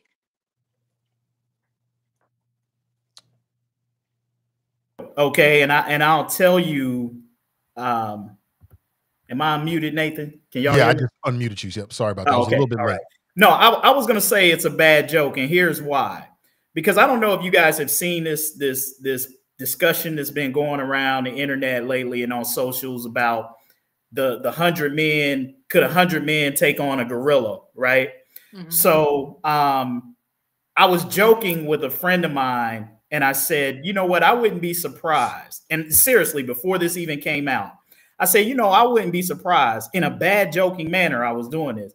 I wouldn't be surprised if Donald Trump decided to make that into a reality show, to say to, like, you know, he mentioned that a wrestling thing to say to, like, immigrants, like, hey, if you to illegals who are in the country, hey, if you want to stay, you know, we'll put 100 of you up against the gorilla, and whoever survived, you know, can stay in the country, right? So, like, it was a bad joke that we were telling that was so ridiculous that you would think even Trump wouldn't come up with something that crazy. And then I see this story, and I'm like, this is nuts. This is the type of administration, people that we have running our country right now, that even the most ridiculous notions, the worst jokes that you can tell that, you know, would be an outrageous skit on Saturday Night Live or any kind of variety show, they want to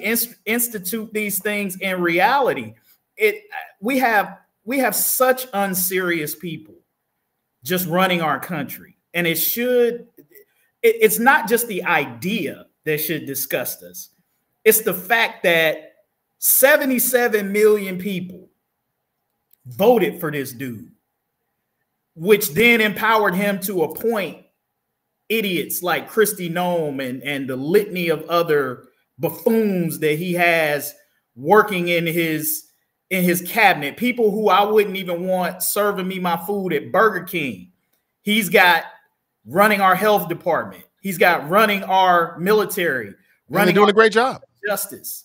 They're doing a great job, Kevin. Why are you hating on Trump? They're doing a great job. That's what MAGA's gonna say.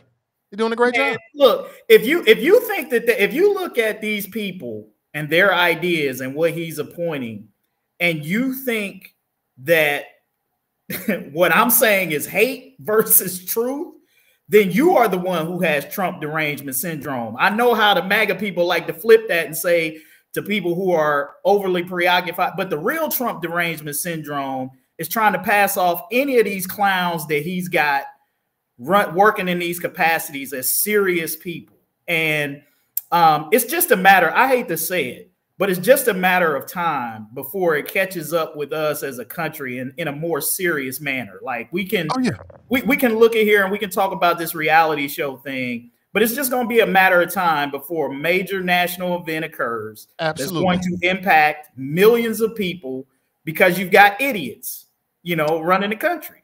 Well, you know what? I don't want to challenge a word that you're saying. I don't want to challenge it. Please don't take it that way. I don't mean it that way. The more and more I observe MAGA, and I've been observing MAGA for about 10 years plus now, is that I think we got to be real specific. So when I look at Trump's cabinet, because of the comedy of errors and miscues and just stuff that you would think that, somebody straight out of high school wouldn't make those kind of mistakes, it's real easy to say these people are idiots and buffoons, but these people are not idiots and buffoons.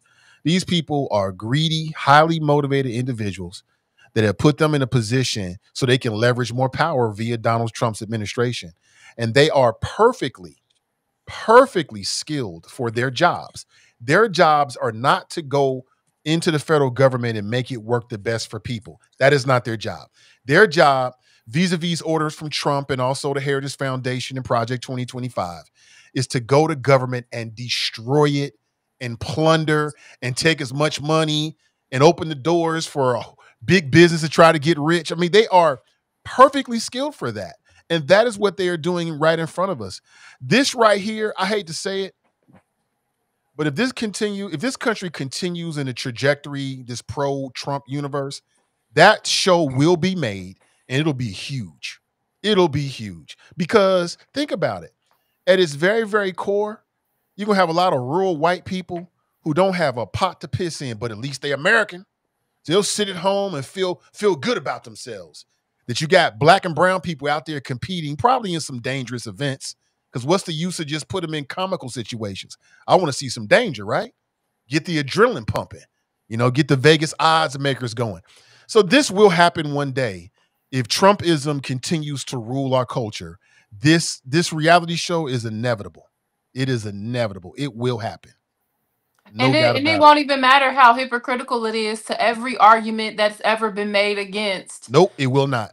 Against illegal citizenship, they will actually act like it's exactly what they say that the way that a person should become a citizen is. It's through the hard work and determination and proving yours. Like, they'll actually have the audacity to argue that this is exactly what we meant when we said that you should come into the country and become a citizen the legal way. Like, it's what they'll say. But while also actively being everything opposite of what they claim it is. And that's the part that I would have to boycott it almost. Like I wasn't gonna watch it anyway, but I would have to actually I wouldn't even feel okay with myself if I didn't officially make a statement saying that I was boycotting the show, because it's so disrespectful and again it's so dehumanizing, and it also is just so hypocritical, because you cannot sit up and because then you have to break down what are the qualifications, and like somebody in the comments said, if you lose, then what happened? Like, you don't get any kind of consolation prize, you don't get any kind of, you just what is it, like you just immediately get deported? Like, what is the know what I mean? Like, on TV, it's insane. It's insane. Fox News has already proven through its nonstop coverage of these mass deportations that there's an appetite already for people to sit at home and see black and brown people. It's not white people. We want to open the door for white South Africans, right? Those are our kind of people, our kind of migrants. But if you're black and brown, we already know there's an appetite for people to sit at home, eating their food, watching people get deported and put on planes. There's already an appetite for it. People love it. I think it's the most sickening thing ever. But, that's just where our culture seems to be headed, unfortunately. I hope we can get off of this track, because this ain't good for nobody but the super uber rich. If you're not super uber rich, you will not survive or thrive in Trump's vision of America. The very conception of this show it sounds like a one percenter's wet dream. Does it not? Like, this sounds like some entertainment that only a one percenter would. I can't even really say that, because it's gonna, like you said, Nathan, it's gonna be them people who ain't got nothing. Yeah. That ain't not even a pot to piss in that's gonna really respond to it. But it's because they have such a delusion that they They have such a desire to be that 1%. We've talked about this. This is majority of MAGA. They have such a desire to be the 1%, to hold some level of imbalanced power over another group of people, that they're going to respond to it. But in reality, this sounds like a 1%er's wet dream. You mean I get to play with human beings and human lives as if they are they are inanimate objects. That sounds like something that would only be appealing to a supervillain, if we being real. Or an NFL owner or NBA owner. I mean, it really, you know, if you want to, if you want to talk about it that way, like moving human beings as commodities, I mean, that's really no different. But it does get to this point of dehumanization, right? Like that's really what this is all about. Is you're no longer looking at people as human beings, but you're looking at them as things to keep you in, something to keep you entertained. Like that's basically what this is. And you're right, it wouldn't just be the 1%ers that would be watching it. It would be a whole lot of people in this country who, you know, who would watch something like that. And, you know, might even do pay-per-view to see it. You know, I mean, don't think that that if they don't have an opportunity to make even more money, that, you know, they'll go to pay-per-view route with something like that. It would be the similarly to a modern day gladiatorial games, and how long before you know, I don't even know what type of competitions that they would even be talking about having in something like this. Like, I even hate to further extend thought to, you know, just a cruel bad idea. Yeah, but I mean, just think. You ever seen Ninja Warrior? Think Ninja Warrior. Yeah. But yeah. Not only do you get a cash prize, but you also get U.S. citizenship. I'm telling you, here's Miguel. Miguel's from El Salvador, but he's fleeing. You know, that would be great. I'm telling you, be great television for some people. At this point, I don't think I would have an appetite for it. But I can see people really getting into something like that. Especially if you got a betting element too. You can bet on the immigrant. Which immigrant do you think is going to win and become a U.S. citizen? Or if it has some like level of voting element, like either way you slice it, it would be disgusting. Let's all agree there. But also, you also then have to think about what kind of immigrants that would be chosen, because you can't confidently say that it would only be black and brown. If this is, because it kind of changes the outcome of the discuss, does it not? If these are all European immigrants and all they're being asked to do is answer some trivia questions about America. You know what I mean? Like, what if they just simply take the immigration process as it is and turns it into a trivia game show? And now we're watching all of these European white passing immigrants answer some you know, trivia questions about American history to become a citizen, instead of going through the process of paying all of them fines that you have to pay, and taking all these classes and all these different things. They've simply just turned it into a streamlined event that you can watch for 30 minutes on a Friday night. It still is disgusting, but it kind of switches the perspective. It kind of changes the way that you view it, because we have to be real about it. The way that people view black and brown immigrants versus the way they view white immigrants is completely different, and you are intellectually dishonest if you say that that's not the truth. Well, I mean, and Trump is so blatant about it. I mean, they had a big old press conference. They had media there. They rolled out the red carpet, as much as you can say for, you know, immigrants from South Africa. Trump has been talking about how these people are suffering from reverse racism. And I'm like, all the while here you are cracking down primarily on black and brown bodies. And you've got a long list of countries from which you will not accept migrants anymore, or immigrants, but yet you open the doors for the white South Africans. And probably Elon Musk is having some kind of like influence in that, being in that orbit. And, you know, and for all the black people who felt like they didn't have anything to vote for, Trump is showing you that you actually did. You actually did.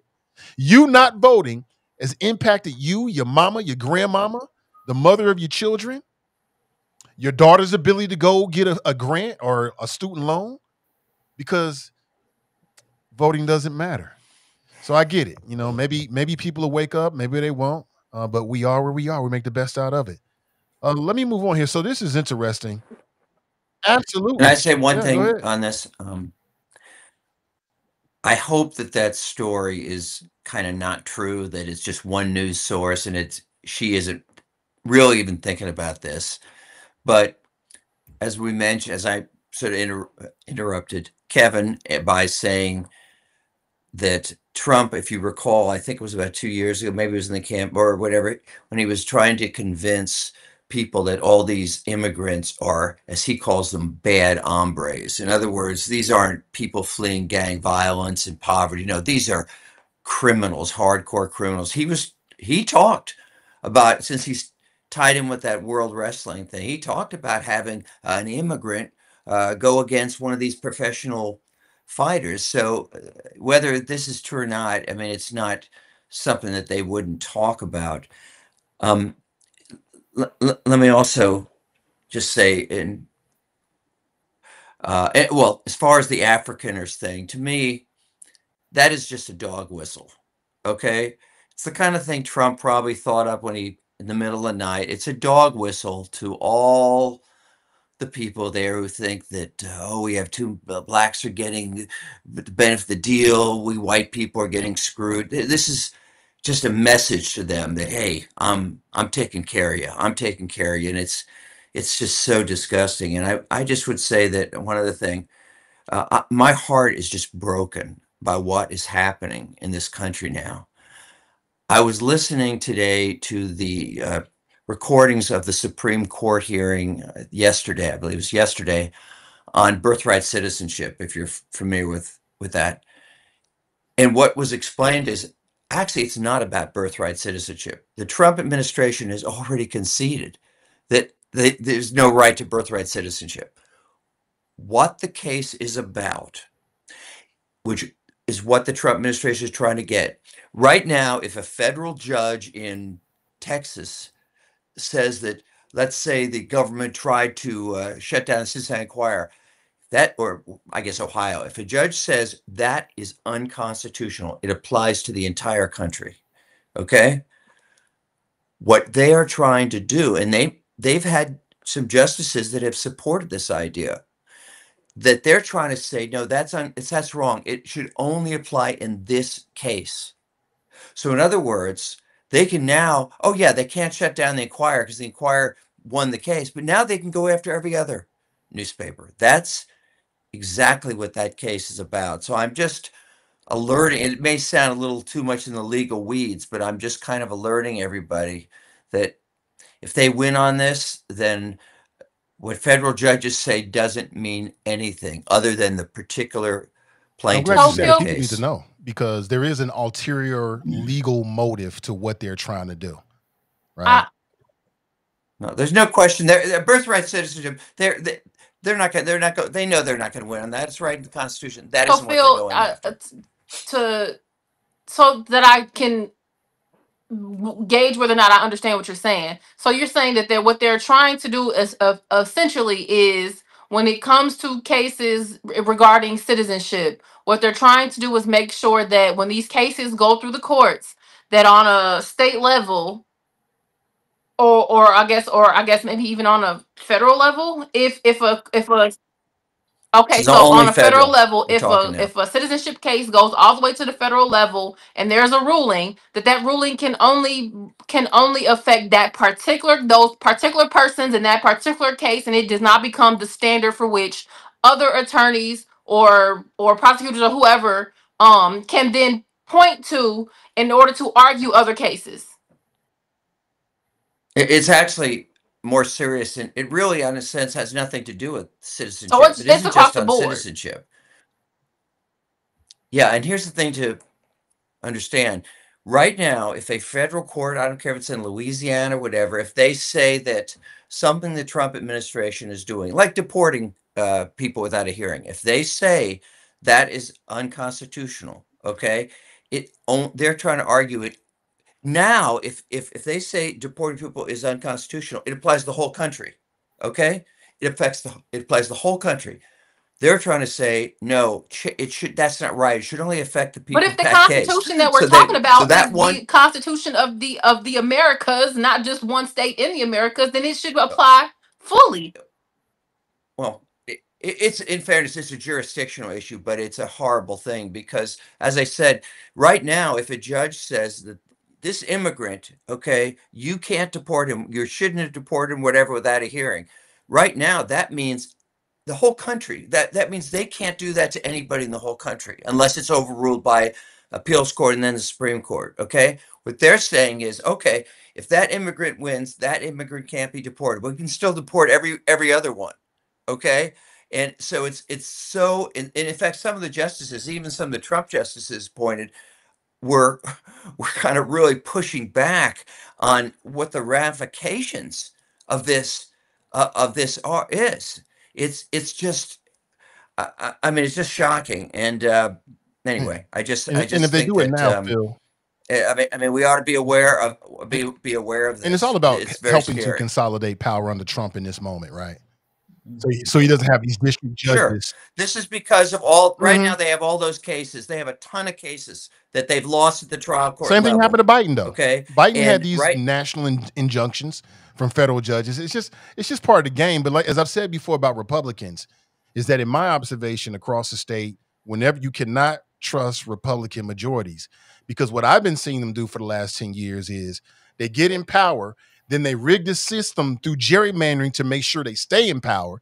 And then they start rigging specific state constitutions to make sure they always stay in power. And that it's very hard for citizens and their voices to really enact any real change. And I see them doing this in every state. So it's par for the course. Because they recognize that their influence is shrinking. They recognize that, and I've said this all along. Like, this is not just a Republican. And this is going to be controversial. Phil probably going to push back on this. But this is not just a Republican thing. This is a white American thing. White America sees the demographics of the country changing. And they recognize that they're not going to be in the majority anymore. And all of this is designed to create systems where they can stay in charge. And that's pretty much what it is stacking the deck to say, how can a minority rule over the majority? And exactly what you're talking about is exactly the cards that are being played. Because what you have here and what Donald Trump is playing into is into white fear and grievance. I don't care what you say. That's the underlying premise of almost everything that he's pushing is white fear and grievance. And of course, trying to profit for himself and his family. That's primarily, but he's using white grievance and fear in order to be able to distract and throw off exactly what he's trying to do. And then there are more nefarious people who are surrounding themselves around him who have no interest in diversity, who have no interest in creating opportunities for people who don't look like them. And that's really what this is all about. That's my opinion. But that is what I see is behind the strategy. That's exactly what you talked about. How can the minority rule over the majority? And that's what this is all about. Let me throw out one last thing on this, and I'll respond to what Kevin just said. This is what's really insidious. And one of the actually the attorney who was opposing ending birthright citizenship, representing about 20 states, what he pointed out, because one of the justices said, well, we resolved the TikTok thing within a month. So what are you worried about? It'll get to us. But then the guy pointed out, let's say the government tries to shut down the Inquirer and they lose that at the district court level. Well, the only person that can appeal is the losing party. So in that case, Trump just won't appeal. So it only affects the Inquirer. It doesn't affect anybody else. There's nothing. You can't get the Supreme Court because the winning party cannot appeal. So that's just a little issue. As far as what Kevin was just saying, I don't know if I generalize that much because what I see happening based on these deportations, and again, if you don't give somebody a hearing, you can deport anybody. You can deport white people. You can deport 100% citizens. You can deport anybody. And I will guarantee if Trump, he's already threatened, he's in the past talked about, he wants to throw Adam Schiff in jail. He wants which might as well, white liberals might as well be black, right? As far as white conservatives are concerned, exactly. They might as well be. Or anti-Trump, even anti-Trump conservatives. But the point is exactly. So nobody's going to be safe. You know who I'm sick of right now as we end, guys? I'm sorry, I just don't fully agree with that last statement that Phil made. Yeah, go ahead. Which one? That nobody's going to be safe. I waged to get to assume that, you know, although a white liberal is more, I guess, maybe politically in line with maybe most black people, I don't necessarily think that, and I might even have to slightly disagree with Kevin. I don't necessarily think, like, I just have a fundamental problem with giving people blackness without them actually being born and living the black experience. Yeah, That's no, just me. I meant that. I Like, meant that you know what I totally mean? in a Like, hyperbolic way. I didn't mean that. I which didn't mean I that literally. understood, but then with Phil's comment, it just kind of like, all right, maybe we taking it a little bit too far now, and I just had to. That's why I produced the sound that I made. I think to Phil's larger point of nobody being safe, I think it's probably accurate, because essentially what that means is anybody who doesn't kiss the ring, who doesn't bend, who doesn't go along with Trump is subject to his wrath. You already see that's how he's co-opted and taken control of the Republican Party. Why so many in Congress remain silent, because they don't want to face Donald Trump's wrath. And so there are two ways to subjugate people. That's either through loyalty or through intimidation. And he's done that in the Republican Party. Those who share his vision or see him as a means to execute their vision of supremacy, they're going to be loyal to him. Those who fear speaking out against him because he'll end their political careers, they fall in line, not because they believe in what he's saying, but they fear for him unleashing the mob or his wrath on him. And everybody else, he's going to move out anyway. People of color, immigrants, white liberals who don't get with the program. And you may have some who, if Trump uses his intimidation tactics, may cross over or fall into silence, you know, if it gets to that point. We haven't seen, yeah, it's not already like we haven't happening seen it in other places. By the way, that's the long game he's playing. In the Holocaust, keep in mind, not only were the Jews killed or sent to concentration camps, but so were people who sheltered them. And with that, we're at the end of the show, and we'll kind of circle back. Speak now or forever hold your peace. Was there something that you want to circle back to or didn't get a chance to bring up? So it seemed like you were going to, before we got into that last thing, were you going to introduce something else? I was, and I've already sort of changed my mind on the next topic if we're bringing something else up. I just know that the Bengals have been going back and forth with the county this week, and, you know, we're based in Cincinnati. We can maybe save that because that's kind of a... Yeah, it's heavy, but, you know, my only thing about it is, for me, it's real simple. I'm just sick of it. I'm just sick of the Bengals. I really am. I really am. I just looked it up. Uh-oh, you're pushing Kevin's buttons. I don't mean to. Be careful. I looked it up, and the Bengals are worth about, hold on, I think they're worth about $4 billion, the Bengals. Cincinnati Bengals are worth about $4 billion. So the family that owns the Bengals, they bring in hundreds of millions of dollars every year. And then every time the news comes up about, and I see Alicia Reese, and I don't have all the details, but it seems like there's some frustration back and forth with the deals. And I'm thinking, all of this back and forth, and we talking about rich people that's trying to get public money. Like, if you boil it all the way down, these are super uber wealthy people haggling with local government about our tax dollars. And it just ticks me off. You go take out a loan and pay for your own damn improvements. Why do we have to subsidize somebody whose business is worth $4 billion? And we out here, you know, complaining about the difference in 50 cents or $1 of gas or bananas. I mean, it's just nuts. Go take out a loan, Bengal family. Take care of your own renovations. Like, why do we have to continue to do that?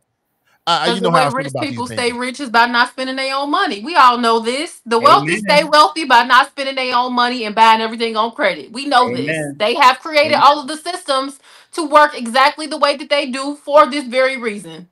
It's corporate welfare. I mean, you know, it really is. And I mean, even being a Bengals fan, it's hard to argue with what you just said. I mean, I think even particularly at this point, okay, you got public money to help you get the stadium built, to get your home built. The fact that they want to continue to keep the county on the leash to do all of these upgrades to a stadium that you are then going to control and tell the county what they can and can't do with the stadium that they own. This is the insanity of why the deal that the Bengals have with the county is so bad, right? It might not be so bad if the county had more control over the stadium. So if the Bengals had control of the stadium, during the months that they had the football season, and you said, okay, the Bengals have the right to the stadium. Then if we want to do anything during the course of their season, right, then maybe we have to work with them to get that done. But once the season is over, you know, the county ought to have full license to use that stadium in whatever way they see fit. And right now they can't do that. The parking revenue, you know, I think they get a fraction of that. The Bengals also have rights and say over how certain parts of that area can be developed, which some might say, you know, is hamstrung some of the development down there at the banks. And so the county ceded way too much to the Bengals in that initial deal. And now where they find themselves is trying to claw some of that back. They took a good first step this week in moving on from Tom Gableman, the lawyer who was involved in that, because he was, and I may be mistaken on this, I didn't go back and double check this, but I'm pretty sure he was involved, you know, throughout this process of the Bengals. Oh, Tom's always been, was always our attorney at the county on all Bengals stuff. And fairness, he's a pretty skilled, experienced guy. I don't know what the reason was they switched here, but yeah, he's always been. Well, clearly he wasn't listening to what the commissioners wanted and what the commissioners were saying. They were frustrated by their representation. And you should not be as skilled an attorney as he is. At the end of the day, if you're my attorney, you represent me. You can offer your legal. You can offer your legal advice. But at the end of the day, if I tell you I don't want to take the deal or I want you to push for this, you work for me. So you go out and do what I say do. It sounded like that wasn't happening with Gableman because the commissioners were frustrated by what wasn't happening in these negotiations. And I think anytime you get somebody who's representing you, who's not doing what you want them to do, it's time to go. I don't care how skilled you are. Well, you know what this comes down to ultimately is really it's the National Football League's policy. The fact is that they have basically said, if you want to move, you can move. You can pit one city against another. You know, it wasn't always like that. I don't think baseball has traditionally had that liberal policy as far as that. But because the NFL has basically said, hey, guys, you want to move, we're with you. I mean, in some sense, the city and the county have kind of not much choice because they know the Bengals can go. And you know, I agree with you guys. I think it's a terrible situation. And maybe what it's going to take is a couple cities saying we're not going to do this and losing their teams. I don't know. I think the other thing the county has to do, and I feel like a lot of cities make this mistake, right? Like Cincinnati already needs to be thinking about and game planning for a day when you don't have the Cincinnati Bengals. Now, we always like to think that those sorts of things are going to be around and we hope they're here and all of the reasons why we feel like, you know, which Nathan disagrees with some, why they're a value to Cincinnati. But it's always a mistake to kind of sit back, whether you're talking about the Bengals or whether you're talking about P&G or whether you're talking about any, you know, corporation that's within your borders, to think that they're always going to be here and you don't have plans to sort of diversify yourself or deal with that eventuality should they move on someplace else. You're setting yourself up for disaster. And so I think Cincinnati and Hamilton County should have a game plan, whether they talk about it publicly or not. They should have something locked up in a vault somewhere where if Cincinnati said tomorrow, hey, we're pulling up stakes and we're moving the Bengals someplace else. Okay, here we've thought about this. We've been planning, and here's the thing. Here's our next step. You know, we're not just going to be caught out here butt naked with no wondering, like crying in our beers that we no longer have the Bengals here.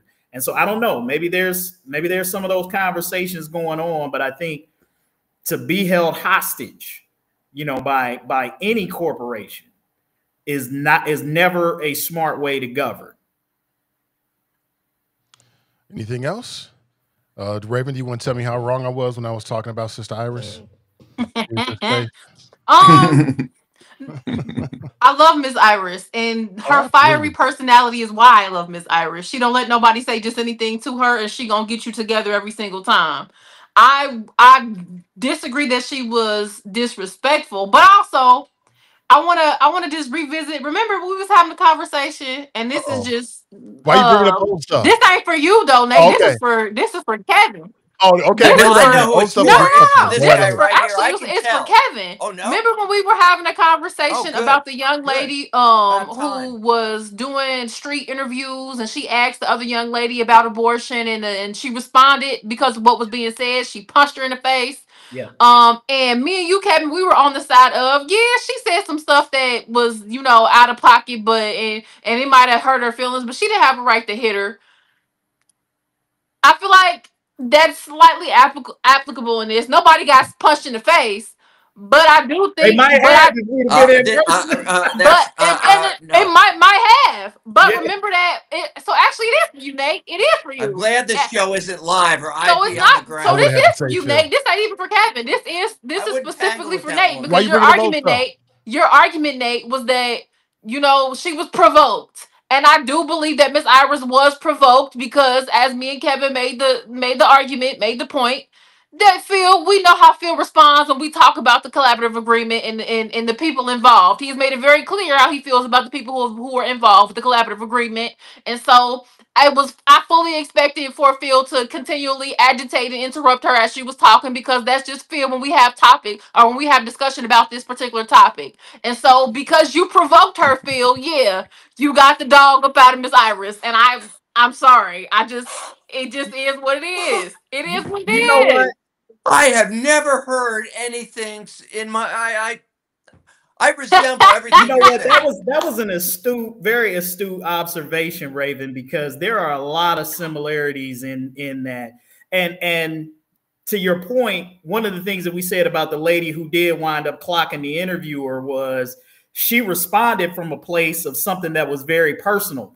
And I think Iris's response was very personal as well, as somebody who, as she said, has worked for 25 years on something. This just ain't, we're on here debating issues, right? Like we ain't sat at the collaborative table. We ain't been there, you know, we're just on here chopping it up about it. You know, Iris has lived and breathed this for 25 years, so it's personal. So when you say things about the things that she's doing and it's personal, she's gonna take it that way, because it's not just chopping up an issue to her like it is what we do. Though, in fairness, even though I left that year, I was pretty involved in that whole situation when all that came about and the violence and everything. So I do have. I'm not just. No, I get it, Phil. Here. But here's one thing I will say. In terms of just something for you to chew on, right? Is that you can't tell somebody who's at the table and who's negotiating that they got everything that they wanted when they're telling you they didn't. Like, that's the height of arrogance to tell somebody that they got everything they wanted when they're telling you that they did not. So what you're saying, you're invalidating her position to say, yeah, we got a lot of things done, but there were a lot of things that we asked for that we didn't get. And to suggest that they got everything or most of everything that they asked for, I just think that's a bit of an arrogant approach to tell the person who was at the table, you got what you wanted, when they're saying they did it. And I just think that at that point, you got to recognize when you're invalidating other people's experience and their perspective, whether you probably think, and I'm sure there are a lot of white folks in Cincinnati who feel like, and I think this is an example of a larger thing on a national scale. White folks in Cincinnati feel like there's nothing wrong with policing in Cincinnati, primarily because you have not been victimized by the policing in Cincinnati. So of course you think it's okay, because you're not dealing with the issues. The people who are dealing with the issues and being victimized are saying, this isn't right. We need some changes. So anytime you have to give up a little bit of ground, you feel like it's a lot. It's a lot to you because you didn't feel like anything maybe should have been given up in the first place because you didn't see anything wrong with it. And so it's always going to seem like a lot to the person who's having to give up. But for the people who are fighting and scrapping for crumbs, you recognize when you're getting crumbs versus when you're getting the whole slice of cake or the pie. You know what a crumb looks like. And while there were a lot of positive things that came out of the collaborative process, I think the fact that we're still talking about some of these things 25 years later says that there's still probably a lot of room for improvement in there that we can make. And so I know you're in it, you're in the mix, you're not a passive bystander, but I think part of what we want to do from this show is not just argue points, but to also try to see, the perspectives that we can't see, because you have blind spots as a white man, Phil. That's true. And I have blind spots. I have blind spots as a black man. I'm as open-minded. I would offer this to you. I think everything Kevin said was on point, but what I would add is, yeah, I could see why she would be ticked off like that. After hearing what you guys said, for sure. Because, when you say you got everything you wanted, it sounds a little condescending, a little uppity Negro-ish. It's kind of got that kind of vibe. I guarantee you that's what Miss Iris responded to. It was the condescension of you telling me that I got everything I wanted, as if that's supposed to mean something. Right, which misses the point, because I think, and again, I haven't talked to Iris about this and I can't remember it. I'm definitely not trying to put words in her mouth. But if I was in her position, I would be thinking, I don't even really want to do none of this. Like, I'm reluctantly in this. She said that because people lost their lives. I think, and I can't speak for her, but if it was me, I would feel like what I want is for these babies to not be dead. What I want is for us to be better. That's what I want. So I think, if it were me, I could see how that might hit me a certain way. I'm only saying that for you feel anybody else, you might get something out of it. So you don't say the wrong things with the wrong people. That's all. Yeah, but I stand by what I said. I think Phil was being Phil, and for us, there were no surprises there. I think for people in the chat, there were no surprises. I think for Iris, who, ain't mixing it up with Phil a couple times a week, that just this what. That sort of exchange wasn't something she was going to tolerate. It was good. Hey, I'll say this much. Oh boy. It was good. It was good. It was good viewing though. Oh yeah. Oh yeah. Hey, man, I wouldn't be surprised if our viewers went up. Spicy, bro. I know some people in the chat was like, man, why is he smiling? And I'm like, I know I wasn't smiling at the subject matter. Like, the subject matter wasn't funny. But man, I was like, boy, this is woo. Let me tell you how I know. Let me tell you how I knew the moment that Phil and Miss Iris was gonna get into it. And they hadn't even started arguing yet. It was when she had started giving out the recommendations. And he briefly interrupted her just to ask a question, and she said, "No, I'm gonna finish what I said, and then I'll come back." And it was very quick, and it was very respectful. But I knew, Phil, you gonna tap dance on her nerves this entire conversation, and walk yourself into a tongue lashing that you're not prepared for, and you don't even know it. Look at Phil's face. I haven't heard that expression before. Phil knew what he was doing. You know what? I think you owe Iris an apology, Phil. You should text her an apology now. I was about to send you a text thanking you for sticking up for me. Now I want to apologize. Oh wow, I will say this, that you hold me to it. I will, if it's going to that kind of hunger programs, I will make a contribution to that. Right. I will do it. Anything else? I mean it. Needs to be put out there. Well, no, I'm not. Iris writes, he can't handle strong black women. Oh my God, that was good stuff though, and we got some information. I can't handle strong black women. There's who said you can handle me, Phil? Who said you can handle me? Round 12. Phil, what? Phil, put him up, man, Phil, put him up. Let's go. Hey. No, I'm too intimidated by you, Raven. That just tells me they just told me that we need to have Iris on more when Phil is with us, so they can get it to him more. I'm very submissive. Look, I'll tell you this: if we can get Iris and Phil, if we can get Joe Mallory and Kevin Gordon back on, because you remember that was Joe Mallory was about to get at Kevin Gordon in the same way that Phil and Iris was gonna go at it. No, I was going against. Was it Phil? Was it Phil? Joe, yeah. Phil, Joe, yeah. Phil had an issue. Phil is everybody's favorite bad guy. Okay, I thought it was. He's everybody's favorite bad guy. I think the word you want is punching bag. That's what I am. Great, great. All right, yeah. Joe was no nonsense. I think Phil, you had an issue with something he said during council when he turned his back because on. he turned his back on this guy as if there was some terrible wrong or racist thing committed because he's a white guy. That was the That's what council appointment. I That was pressed him on. Evan Nolan, Evan Nolan appointment thing. Right, that was it. Yeah, it wasn't because he was a white guy; it's because he wasn't a black guy. It's all about how you look at it, Phil. Technically, that's true. I mean, give me some time. Give me some time to ponder that. Okay, give me some time. Oh man.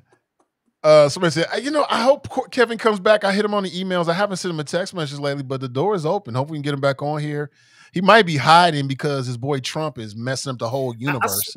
And I swear, he's probably cheering to hear Kevin Gore's perspective just on some of this stuff. I mean, we didn't even get into Trump accusing Comey of trying to set up his assassination. I mean, oh my goodness, Yeah. Oh, you hadn't heard about that, Phil? Listen, guys, I'm not going to hold you. Oh yeah. No, I did not. Listen, I didn't. I'm not going to hold you guys. It's almost 3:30. We've been on for 2.5 hours now, so I'll let you guys connect, or maybe we bring it up next week.